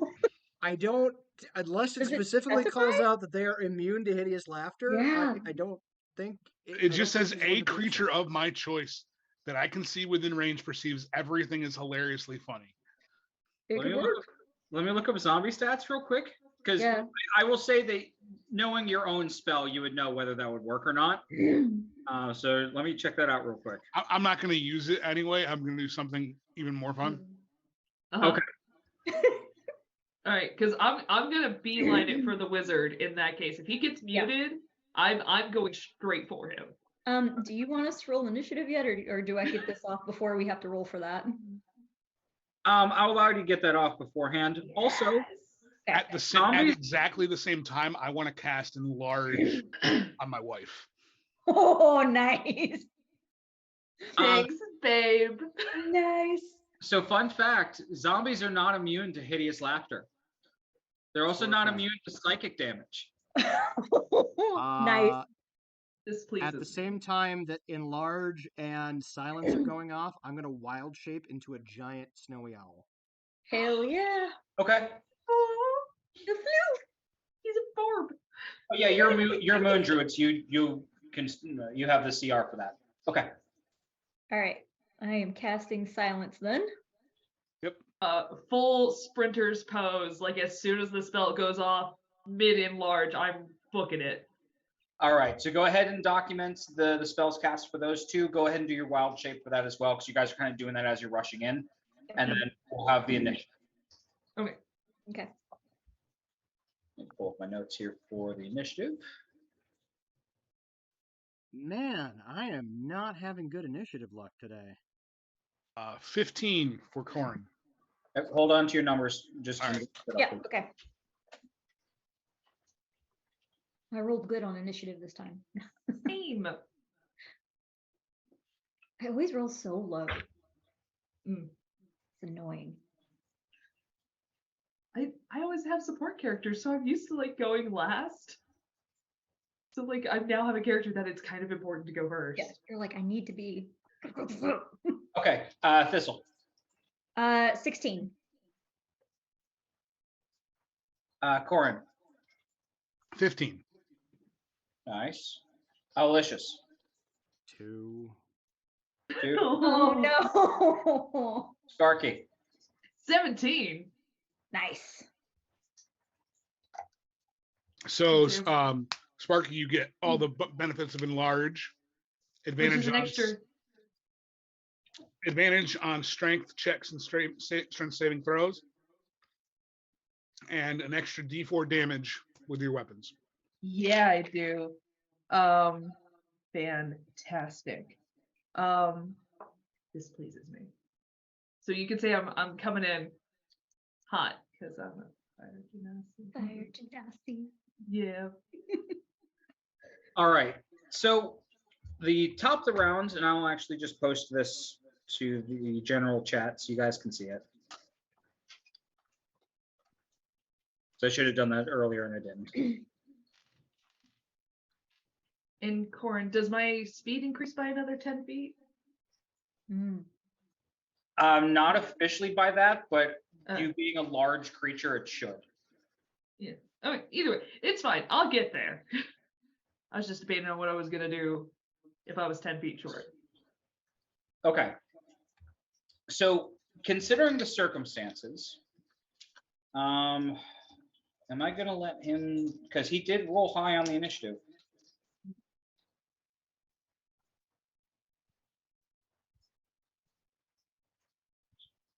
Realizing that The surprise round was silence, the surprise round was silence, so he'd Yeah. know something is about to happen. Mhm. Yeah, I'd say that's reasonable. Okay. And then I also stated too, the large and the wild shape would go off, so he would see that. Mhm. Okay. So he will actually draw his scimitar, seeing that, and then move forward. Like he tries to give commands to the zombies, but they don't obviously hear anything. So he runs forward outside of the zone of silence. Well, was I able to get to him since I was running up there as the spells were being cast?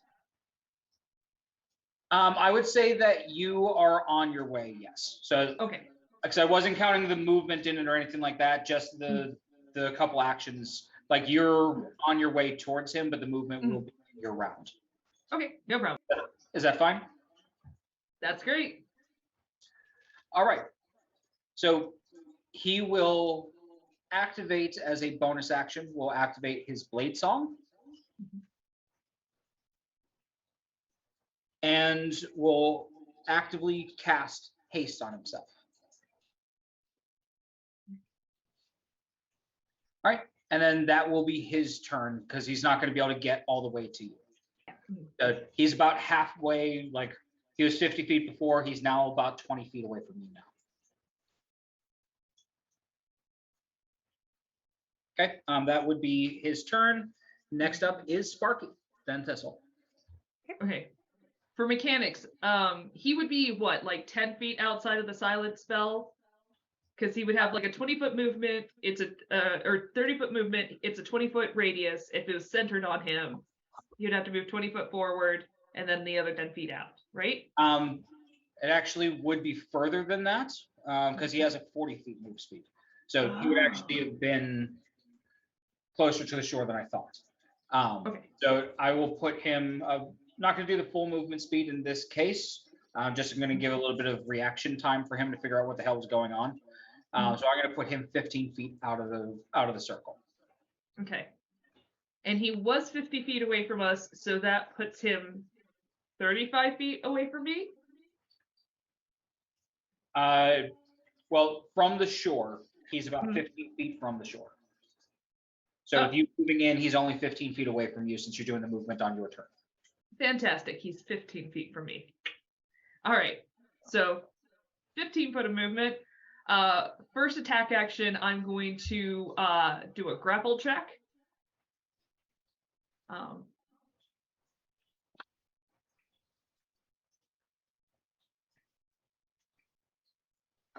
Yes. Okay.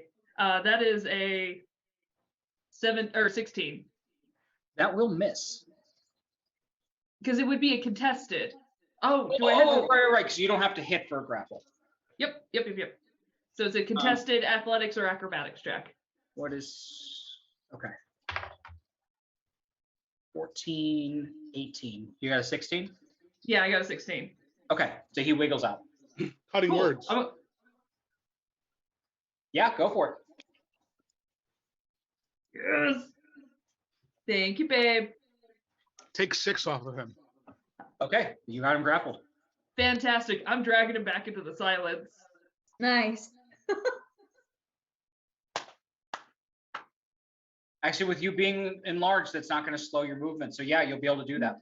Hell yeah. All right. Cool. So And that did was you my take first that attack. grapple check at advantage? I did. I have 0 to my strength normally. But that's fine, because now that he's back in the silence, I have my second attack action. And I'm going to try to shove him prone.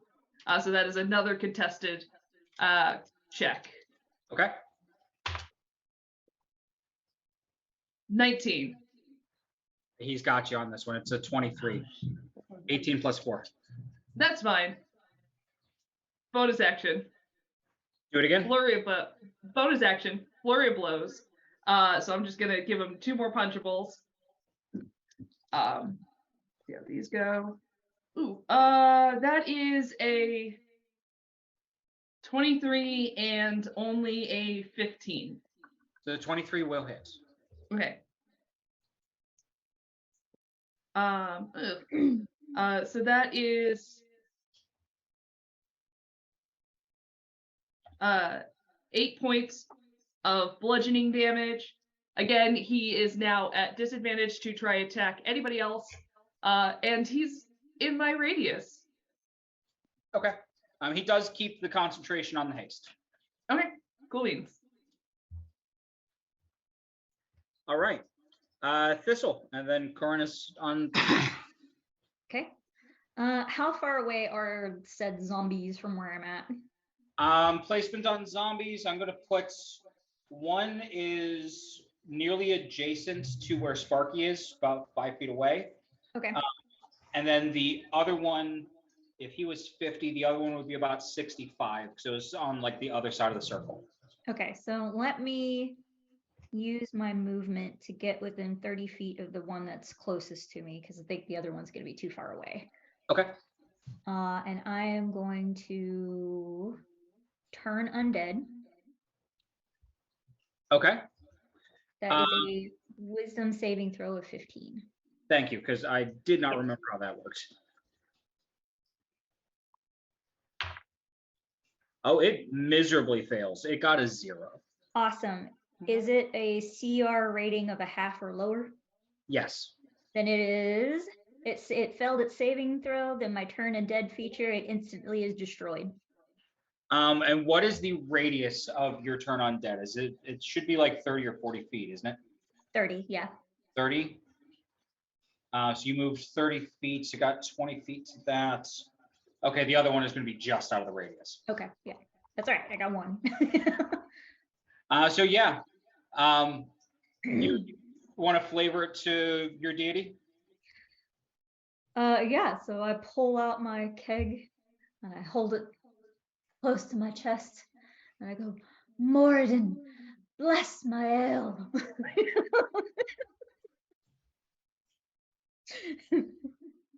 All right, and this buildup of light, it almost has like a strobe effect on your mini keg, as just like wow, wow, wow, wow, vroom. And the undead had noticed Sparky, and you could just see it's like grabs both hands of the great sword and starts to drag it as this wave comes across, and it just into the wind, and the just big great sword clunks onto the ice. One down, one more to go. Okay. Right. Is that it for you? My bonus action. Oh, I don't know if I can cast that again. Hold on, let me look. You can still, if you have a bonus action spell, you can cast because Turn Undead is not a spell. Yeah. Let's see. Do I want to use that one? I'm trying to see how many spell slots I still have too. Okay.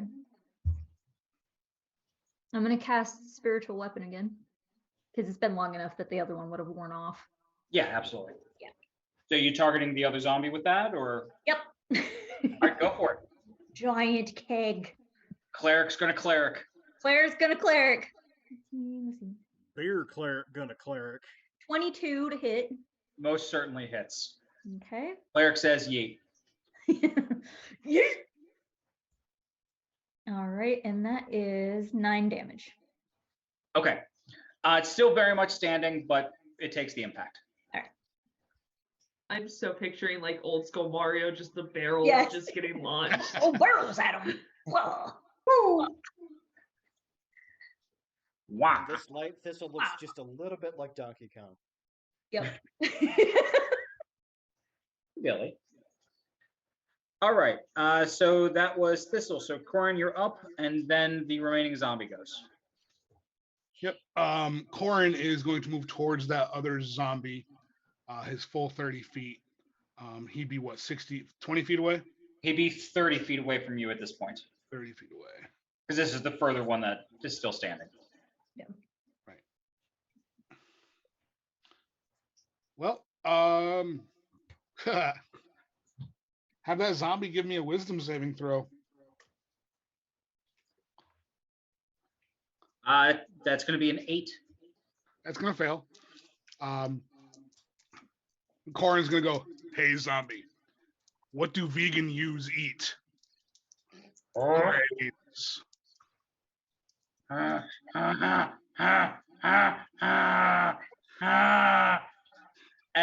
the sound of undead vocal cords. It's actually just vicious mockery. Oh, that was just vicious. Okay, I thought you were going to do a talk. No, I'm not dropping concentration on enlarge reduce. Oh, right. Okay. But it takes 6 points of psychic damage and has disadvantage on its next attack. All right, you got it. I'll kill you with my words. I don't. The sword, I don't need it. You do see from the vicious mockery. You do see some of the gray matter leaking out of its ears. Oh, Ugh. ugh. So gross. All right, is that it for you? Bonus action. Corin's gonna strum his lute on his back real quick and give Owlicious inspiration. D8. Okay. You have been inspired. I'm Inspired. deeply inspired. So inspired. All right, zombie is up, and it is not looking great. So it does shamble. It does have enough of a movement speed. Let me double check. Oh, it actually doesn't have enough movement speed to get to you. So it is going to be shambling in Corin's direction. So it gets to about within 10 feet of you. He's gonna get you. He's coming. I'm just a little guy. Lord, he coming. Lordy. All right, Owlicious. Oh, hey, I get to go now. Aloysius is gonna let out is gonna take off flying towards the cage holding Punxsutawney Phil. Sorry, just Punxsutawney. He's gonna kind of go up and over the Zambi. He's probably gonna let out a great old barn owl shriek, which gets cut off partway through the silent spell. He's gonna fly over. He's got a fly of 60. He's going to, which I think will get him there. He's going to Yeah, that'll latch definitely on. get him there. What's that? That'll definitely get him there. Okay. He's going to kind of land on top of the cage, kind of grasping it with his talons. I imagine Punxsutawney is probably pooping himself because there's a giant natural predator on top of his cage. He's going to look over at the elf, and even though he's fully the Eladrin, fully in the silent spell, he's going to say, dude, she's just not that into you. And then take off with the cage. And what comes out is Silence. Absolutely dead silence. But if you can read the beak of a fucking owl, you know that he's been thoroughly mocked. Exactly. all right, and you're able to pick up and take off. You get about 10 feet away, whether you're circling back or going to like the other bank. I'm probably just going to fly directly back to the other bank and deposit because again, it's 60 there, 60 back. Yeah. Free object interaction to grab, and it's not like it's a cage. It's not like it's fighting me. Yeah, exactly. That will end my turn at I'm 60 feet back again. I will rejoin the fray next round. Okay, yeah, because you could do a dash action that way, because grabbing an item in this case would be either a bonus action or a free action. So that makes sense. So yeah, grabs on, flies back to where we'd been standing, well out of this fucking circle that he's created. Land, and then that's my turn. Okay, gotcha. All right, we are back up at the top of the round. Since he is unable to cast, he is going to take a series of slashes at Sparky. Bring it on.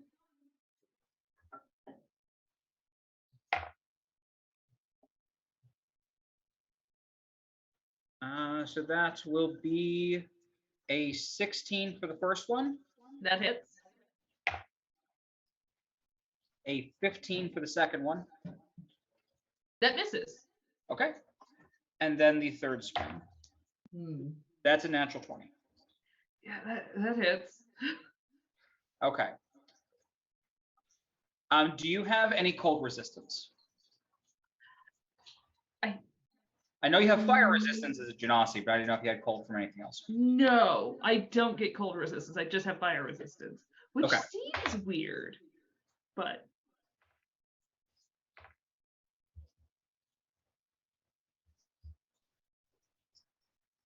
So you take 16 slashing holy shit. and then 5 cold. Okay. So as you're just kind of like, trying to pin him down, he just takes this flurry with the scimitar, and that second hit, there is from the sword itself, there is an actual like burst of cold energy. Uh-huh. Cool. Tight. All right. Anything else? No, that will be him because that was his action and hasted action. Neat. Oh. Hold on. Fantastic. So I, as an action, reach into my apron and pull out a potion of healing. I'm gonna chug that. So that's 2d4 plus 2. Okay. Cool. Tight.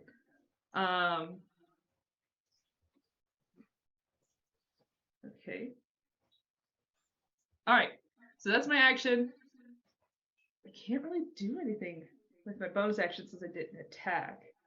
So I'm going Well, to. The bonus action would have been the actual downing of the potion. So the action, okay. the patch, bonus to drink. Drink. Okay, then I am going to stand there and ready and hope that I don't die. All right. Thistle, you're up. Corn is on deck.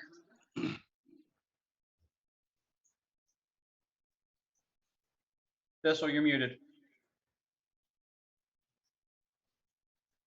How hurt are you, Sparky?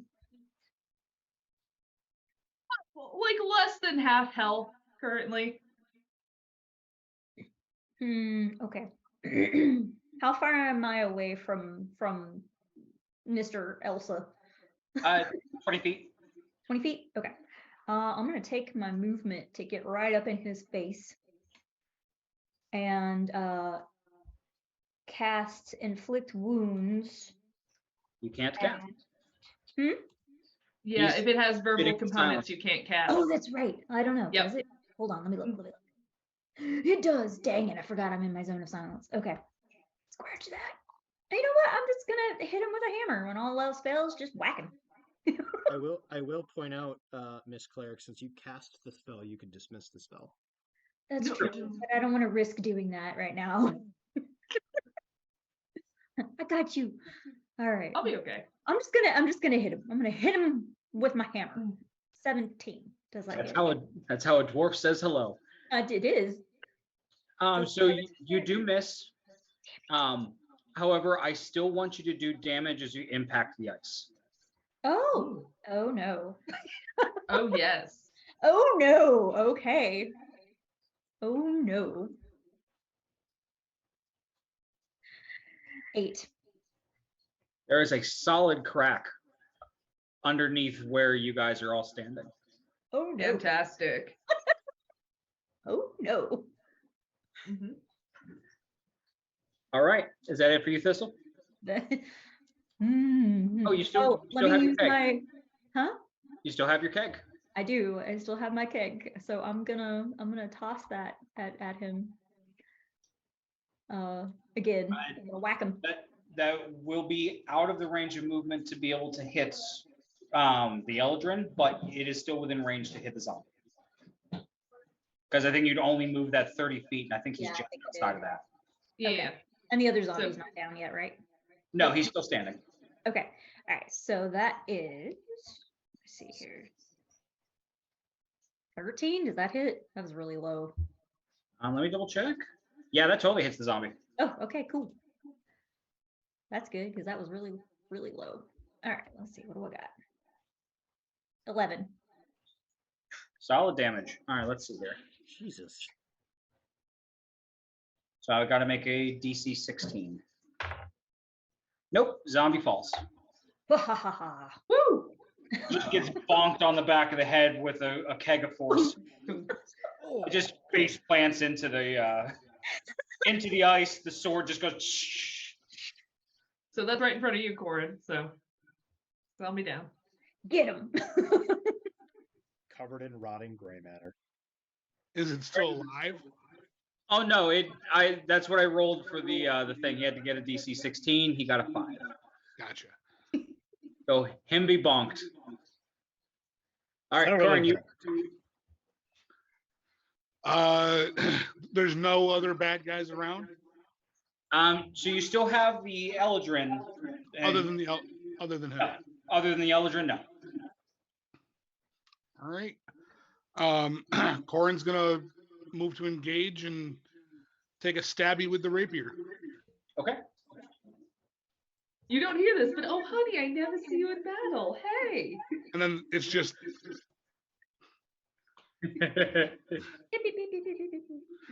that's a 23 to hit. That will hit.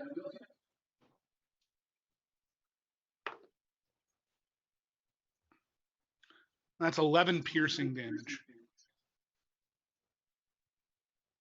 Okay, and then he maintains the concentration still. Man.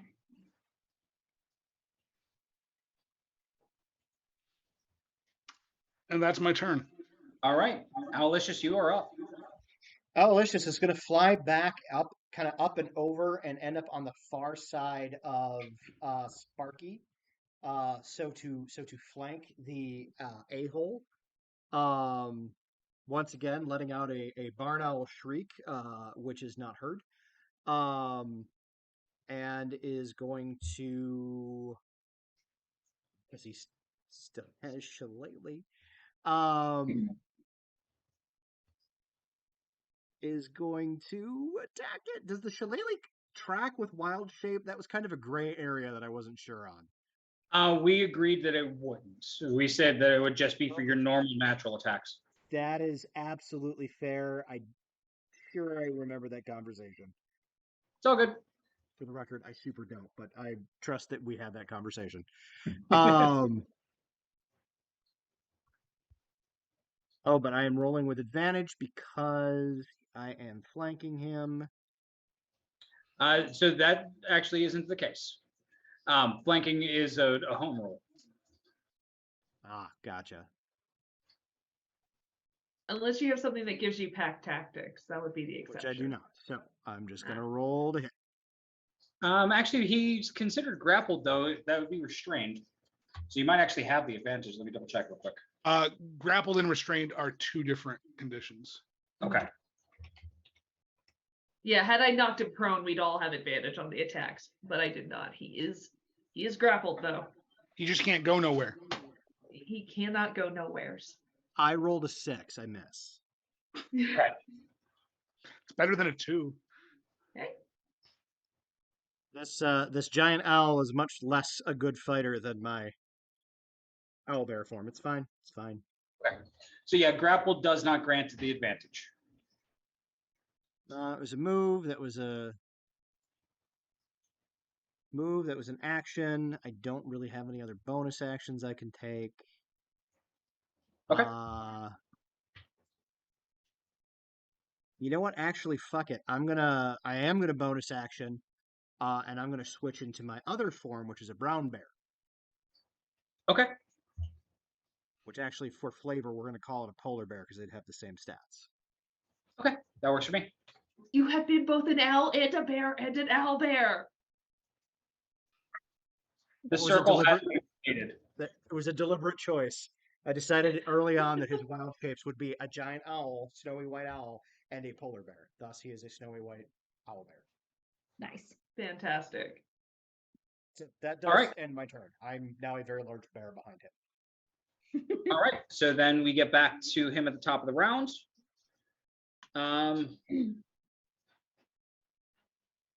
So he is going to attempt to escape the grapple. All right. Not with that roll. That was a 9. Nice. Oh, no, I got, because it's 17 plus nothing, 17. Okay. Yeah, you still hold on to him. All right. So he will then take his swings. The first will be at Sparky, and then the other one will be at Thistle. I know that'll be at disadvantage. Yep. Oh, and I get an attack of opportunity on him because he's attacking my friend. Mm-hmm. Okay. Yeah, that's fine. We'll resolve All right. your attack first, and then we'll do the other. Well, it would be his attack on me first, and then his attack on her, and then my attack on him. Okay. Because Gotcha. it would be in reaction to him. So that will be against you. Uh-huh. That'll be a 25. That hits. Okay. Against Thistle. It's a waste of a nat 20. A 13 on Thistle. Nope, that does not hit. But he did try to attack me, right? Yes. If I use warding flare, is that going to blind her too, or just him? Take a look at the text. Is it an area of effect or target? It says, let's see. When you are attacked by a creature that can be blinded within 30 feet that you can see, you can use your reaction to impose just disadvantage on the attack roll. You can use this feature to 4 times per long rest. Okay, so it would be against a single target, but it's not going to be useful in this scenario because he already has disadvantage on you. Okay. All right. Then I won't worry about that. All That's right, also then- 16 for my reaction. Like, I'm gonna just I'm gonna gut punch him if Do it. 16 hits. The 16 will miss. Oh, Bitch. man. So that will be 9 damage with scimitar. That's cool. Okay, that's his turn. All right. So it's mine. All right. So first attack, I'm gonna try to knock him prone again. So again, another contested grapple check thing. That's nat 20. You got him. Yeah! All right. Yeah. He is currently prone. Neato, full choke slam on the ground. Cool. Now all my attacks have advantage. So second attack.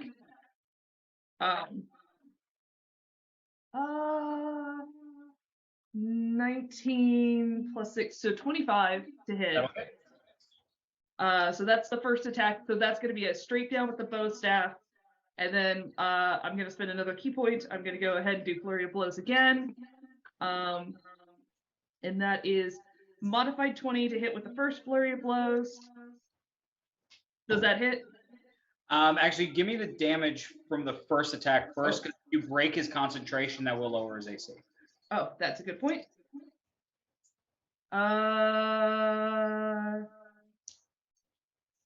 4 plus 3 is 7. 7 plus 3 is 10. 10 points. Okay.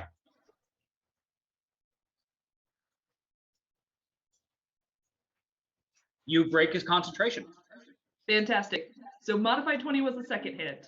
So that the modified 20 will just miss. Oh shit! Then my third hit definitely misses. Okay. Uh, So with the haste, he had a 23. Now he has a 21. okay. All right. That's my everything. Oh god. Okay. So then next on that list is Thistle, then Corin. All right. He is prone. You have advantage on melee attacks. And I'm going to take a quick look at his spells because I have How to see hurt? if How there's a hurt are you? verbal component or not. Oh, I'm proper hurt. Like bad? Like 9 hit points. Oh fuck yeah. Okay. Well, you're close enough, so I'm gonna touch you and cast Cure Wounds because you need it. Does it require a vocal component? I think it's only touch. No, it does require vocal. Never mind. God dang it. Just hang in there. He's I'll surely be okay. Surely we'll get him. It'll be fine. Surely we'll get him. That's always very reassuring. I trust y'all implicitly. At the very worst, my husband will be very upset. That's true. All right, I'm just gonna hit him with my warhammer. Do I? He's prone, so I have advantage, right? You have advantage. All right. Yeah.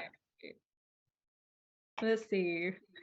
Okay. Can someone double check prone? Does it count as a critical hit when they're prone? No, Mm, nope. You just have advantage to hit. Okay. yeah. Oh, that's right. It's So only- it's paralyzed that gives the crit. Never mind. Correct. Does a 23 hit? A 23 will hit. Goodness. I was beginning to think I'm never gonna hit this guy. Okay, let's see. 10 points of bludgeoning damage. All right. He's starting to look hurt. He also has disadvantage on attack rolls. Nice. Because he's And prone. Mhm, yes. Okay. Can I hit him again with my spiritual weapon as my bonus action? You'll have to move it, so you'll be able to attack with the next turn. Okay, sounds good. That is what I'm. That's it for now. Okay. Everything else Your is barrel's just slowly rolling over. Curran and then Aloysius. Yep. Corin is going to, as a bonus action, reach to his belt and hand his potion to his wife. Okay. And for his action, he's going to stab with the rapier. At advantage, that's a natural 20. I That love will that for you. This is like just you guys got him on the ground and now you're just kicking him. This is This is a full-on You part ground of and the pound first at this stop. point. That was my whole goal. I was gonna bully the wizard. Max damage crit. nice. nice. 20 points of piercing damage.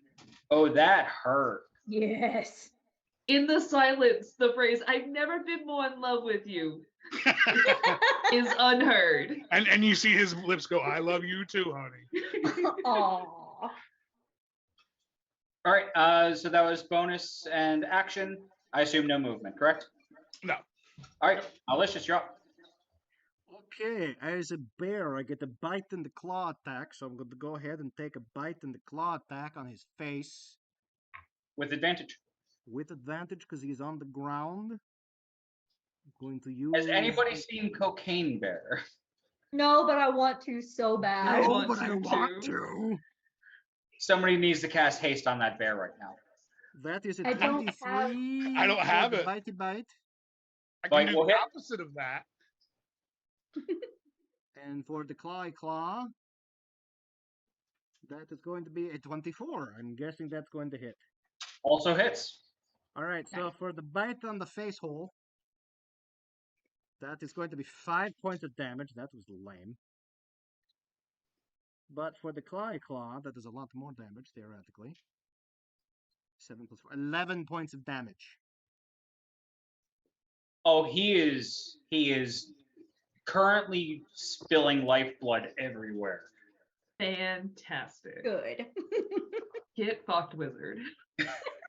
This is his last ditch effort at 2 Uh-huh. hits.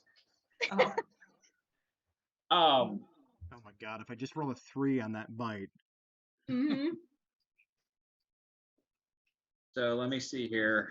Someone just needs to kick him real hard. I get to. If he, That would be In the like the ditch. most In the degrading ditch. way to die. if he tries to move or tries to hit anybody else, I get to kick him. I'm very excited. And just, yeah. Yeah, because none of my spells that he has is going to be of use here. Haha. Everything else is verbal. Uh-huh. Nope. Scimitar swings. All right. Where did that go? There it is. It's a critical miss on the first one.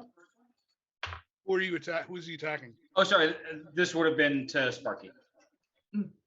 So critical miss, and then the second one would have been a 21. Against Sparky would hit. Yeah. That'd be a total of 9. I am down. No. Okay. Huh? He has a plethora of people around him, and he can't misty step. Mhm. You know what? I'm going to get 3 attacks of opportunity, but if he stays still, he's going to die anyway. So he is going to attempt to flee out of the death puddle. So we'll just go down the list. We'll do Corin first. 16 to hit. That will miss. Owlicious. 22 claw. The claw will hit. I'm assuming your minimum damage is higher than 2. 8 points of that would be for 12 points of damage. All right. You get the second. How do you want to do this? As he is scrambling to his feet to try to get up, you see Aloysius's claw just as Corin starts to stab, Aloysius's claw is just a hair faster. As he literally just kind of gouges those big bear claws straight into the lower back of the creature. And you see it again. Like if he had opposable thumbs, you're pretty sure he'd be ripping out a spine. As it is, he's just kind of shredding the lower back. All right, so essentially you Leo DiCaprio him from Revenant. Nice. Yep. All right, he is dead, flayed, and cold. Yes. All right, excellent job on. Corin immediately goes over and feeds Sparky the potion. I was gonna say I'm gonna drop silence. I start eating him. Yep. Go for it. So the first thing that you notice as you go to try to bite into him, your bite actually can't go through his armor. You're gnawing at the metal of it, but you can't get through it. You can easily find softer points that metal isn't covering, though. Yeah, I'm gonna go ahead and I guess at that point just start with the face.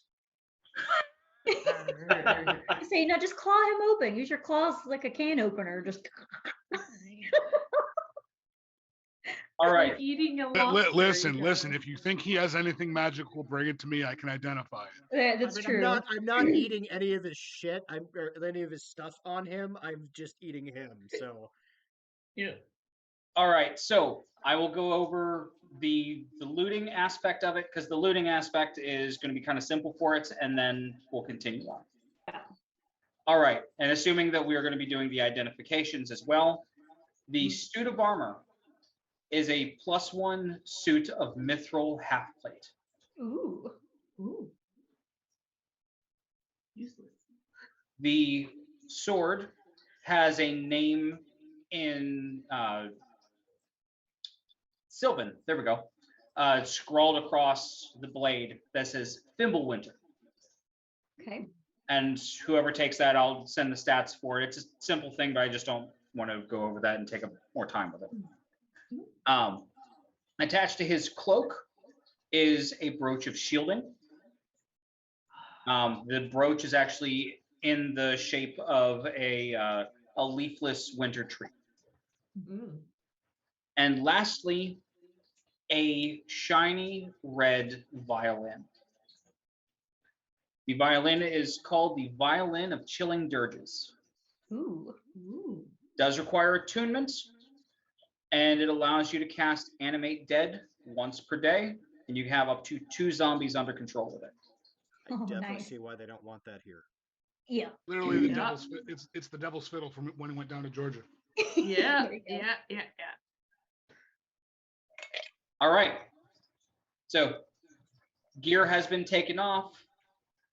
Owlicious is currently enjoying his meal, unabided by the turtle shell. I'll eventually once shit is ready. Once we're ready, because I'm not gonna be able to eat the whole thing in one setting. So I'm gonna fully once we're ready to go, I'll just kind of take the corpse and kind of flung it up on my back, the partially eaten corpse, and I'm just gonna walk with it back to the queen. Okay. Now, are you guys searching the area, or are you just heading back to Poxtani? We should As there probably. is the hut. Yeah, I was Yeah, gonna say, we I can do a would nice like to. once over. Yeah. Also, what am I at health points, guys? Yeah, Like, I was how gonna does ask that. I figured you would just roll the potion. I can roll it because it'd be 2d4 plus 2. Yep. So 7. So that's 9. And are you healing me at all with cleric magics? Oh, you'll get some Yes. healing words from me too. Uh-huh. I'm gonna cast Cure Wounds at 3rd level on you. Uh-huh. You're going to get some healing words from me. This is going to be a Aw. So it's okay, baby. It's okay. 22. Heal yourself for 22. Oh shit. Okay. Take another 9 for healing word. I'm I think I'm maxed at that point. No, I'm just under max, but that's fine. I'll be okay. You still get it because husband. Yeah, that's fair. All right, I am up. I am healed. I'm no longer actively bleeding lightly molten lava on the ground. And Corin would have dropped Enlarge Reduce at this point too. Okay. Yep. All right. So for the huts, whoever is searching it, go ahead and give me an investigation. I'll assist who's ever searching it. Ooh, nat 20, so 21. Oh, no. Well, all right then. So Thistle, as you open up the hut, there isn't a whole lot there. Just kind of like a bare bones bed, some like ritually things. You do see another dedicated shrine to Queen Mab, though this one is a lot more of a creepy shrine and not a religious shrine. Yeah. But in another cage, you do hear this like almost like the equivalent of like maybe like a laser sound, like a rah, rah, rah. Okay. And as you look in the cage, there is a displacer beast cub of the same pattern. Aw.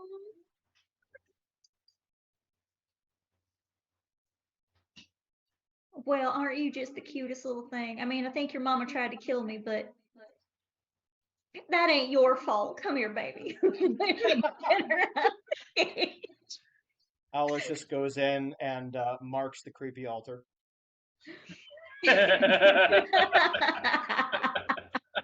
Nice. As one does. All right. This altar, it's mine now. So, Cub, Poxitani, and as you guys go to check out Poxitani, he is just a regular groundhog in a suit. So we came out. This is all for a groundhog, like an actual rodent. Like it's a big rat. I'm It beginning wiggles to its nose think we at you. should have just found another groundhog and put him in one of the suits and called it a day.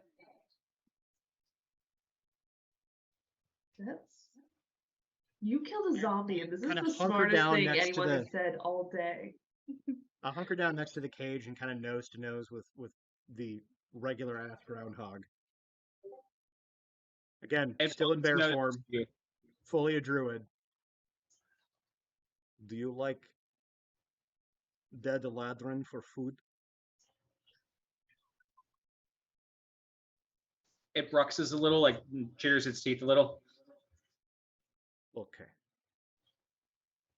I rip off a hank and I put it into the cage. And as you guys are carrying the cage back with him, assuming I don't know whether you're keeping him in the cage or not. Okay. If he's just a regular ass groundhog, he's staying in the cage. Mm-hmm. Yeah, he picks Even if up he's the, not and he's still Fey, we're keeping him in the iron cage. Mhm.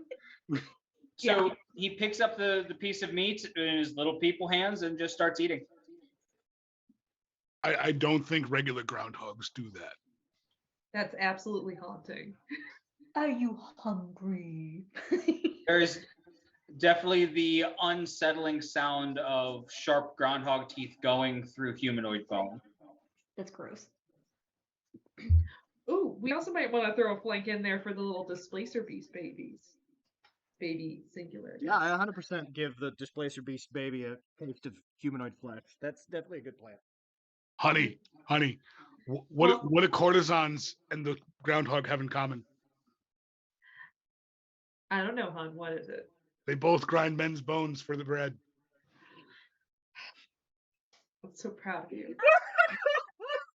That I think was the best one of the night. Best one of the night. That's amazing. As there's a bone being ground. Can we from that just star wipe to the tent with the queen? Exactly what I was intending on It's doing. not getting better than It's a that. great fade to black. Like, All right, so you guys do return to the encampment of the Spring Court. The turning in of the groundhog of Foxtani, and much to the enjoyment of the queen and those that are around. Foxtani immediately takes a look over at Shadow, looks up at the sky, and then just kind of walks around. Why? She goes, the queen bows her head a little bit. Thank you for returning our sacred animal.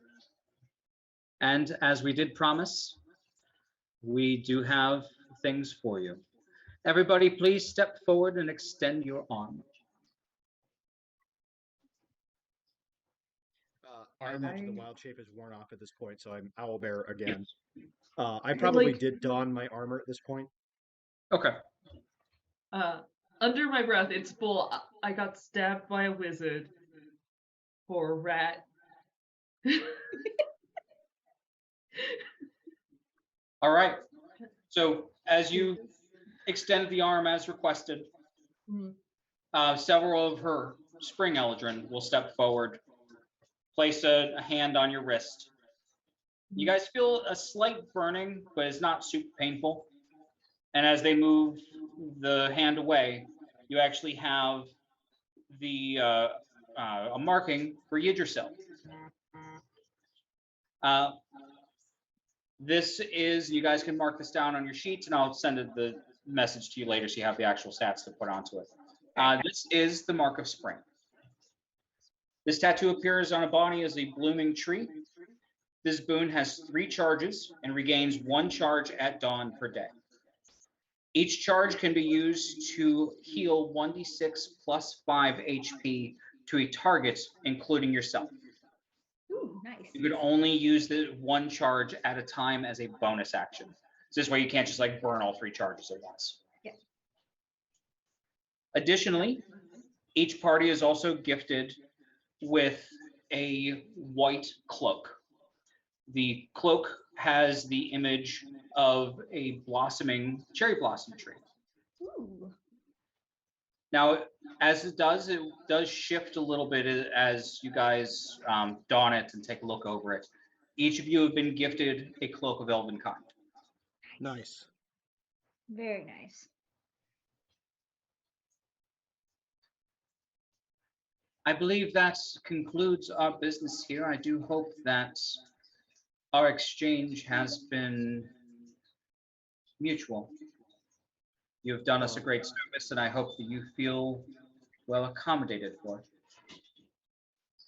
Aloysius will step forward as somberly as you've ever seen him and says, "Your sacred animal has tasted the flesh of his aggressor, which means that he should be treated as one of nature's true warriors. I hope you will see fit to give him appropriate station and status in your court as a result." Most certainly. Eating the flesh of those that you have hunted is a part of the great hunt, after all. It is, he says as he grabs another, like, chunk and like an apple. Would y'all happen to have a nice collar I could have for my new friend here? Oh my God. That seems to be reasonable, seeing that you have rescued him. And she'll do the same thing that she did with you guys' coats, where a series of vines will pull up, though she'll pull directly into her hand. Oh, nice. And this will be a collar to be placed on it that has actively blooming flowers on it. Oh, so pretty. Pretty kitty. Your Majesty, do you know how much time has passed in our plane? Our daughters may be freaking out. Oh. It Oh, is honey, hard to yeah. say whenever you return. Prime material has such weird timing. It could be anywhere from a couple of minutes to a decade. I don't like Same. that. I missed my kids growing. Okay. Well, Here's the best thing, not you're to gonna send us dilly-dally here back. then. I guess we should go back. Yeah, and you're gonna aim for the moment we left. That's what you're gonna do. She just smiles. Pretty please. Thank You you can for- literally start seeing like the smoldering smoke freaking coming out. off of her. We better go before she starts to blow. I think we just, thank you guys. You see Corin reaching into his pack for the water skin. Just douse her. Children. Don't catch your coat on fire. Don't catch your coat on fire. We don't want to be the cover of a Pink Floyd album. You know what? She'll be fine. Come on, darling. Let's get you back home. This will just gonna Kids. start kind of like hurting her. Kids. All right, and you do see Cormac finally as you guys are heading back towards where he had opened up the original portal. Currently just sitting there, eating a cookie. Oh, so you guys came back. Well done. You all seem to be in one shape as well. I appreciate that. I really did not want to see any of you guys be corpses. I appreciate that. Okay, here's the doorway. You guys have yourself a wonderful day, and thank you for your services. I walk through the door. All right, he opens up the door, and as you guys come out, you watch on your left-hand side as the original step into the Feywild, you watch your bodies walk into the original portal as it closes. Oh, nice. I'll thank all the gods. Okay. Because I was going to have to hunt down the Fae, and that was going to be a whole thing. Oh, hey, Maybe now my I have a cousins? gift for the wedding, he says as he points to the half-eaten corpse. I don't think that's the kind of gift that they're gonna want for the wedding. You don't Nope. typically bring You know, corpses unless it's a people- red wedding. Though, to be never- fair, your armor now is effectively disgusting. Yes. Scold. All right, That's all you ever wanted. so to our epilogue. The party returns the time that they had left. So quite literally only a few seconds had passed. As you take a step outside, the fog has cleared. The sun shines warmly late now and then further into the ceremony. The thin patches of snow still creep on the ground, but the sun has banished away much of the spring chill, leaving hope that there will in fact be a spring and a blossoming. The vows are spoken, the ribbons bind the hands of those that are being married together. And you have a wonderful celebration with a repaired and quite delicious cake. Who got the buttercream slice? Right? Indeed. And that concludes our story today. And I appreciate you guys for coming along with me. Yeah. It was great. It was so much fun. Thank you. So what? All right, I appreciate- those that have stuck around and watched us for the entire thing, thank you very much for your time and your appreciation. We love watching you guys interact with our story. We love you all. And one of the things that I've always said in my channel is that we are welcoming. I know Ursus has the same thing, and everybody is welcome at my table. And thank you all again for being around with us. All right. Thanks, everybody. Have a great evening. Thank you. Happy Equinox. Happy Happy Equinox. Equinox.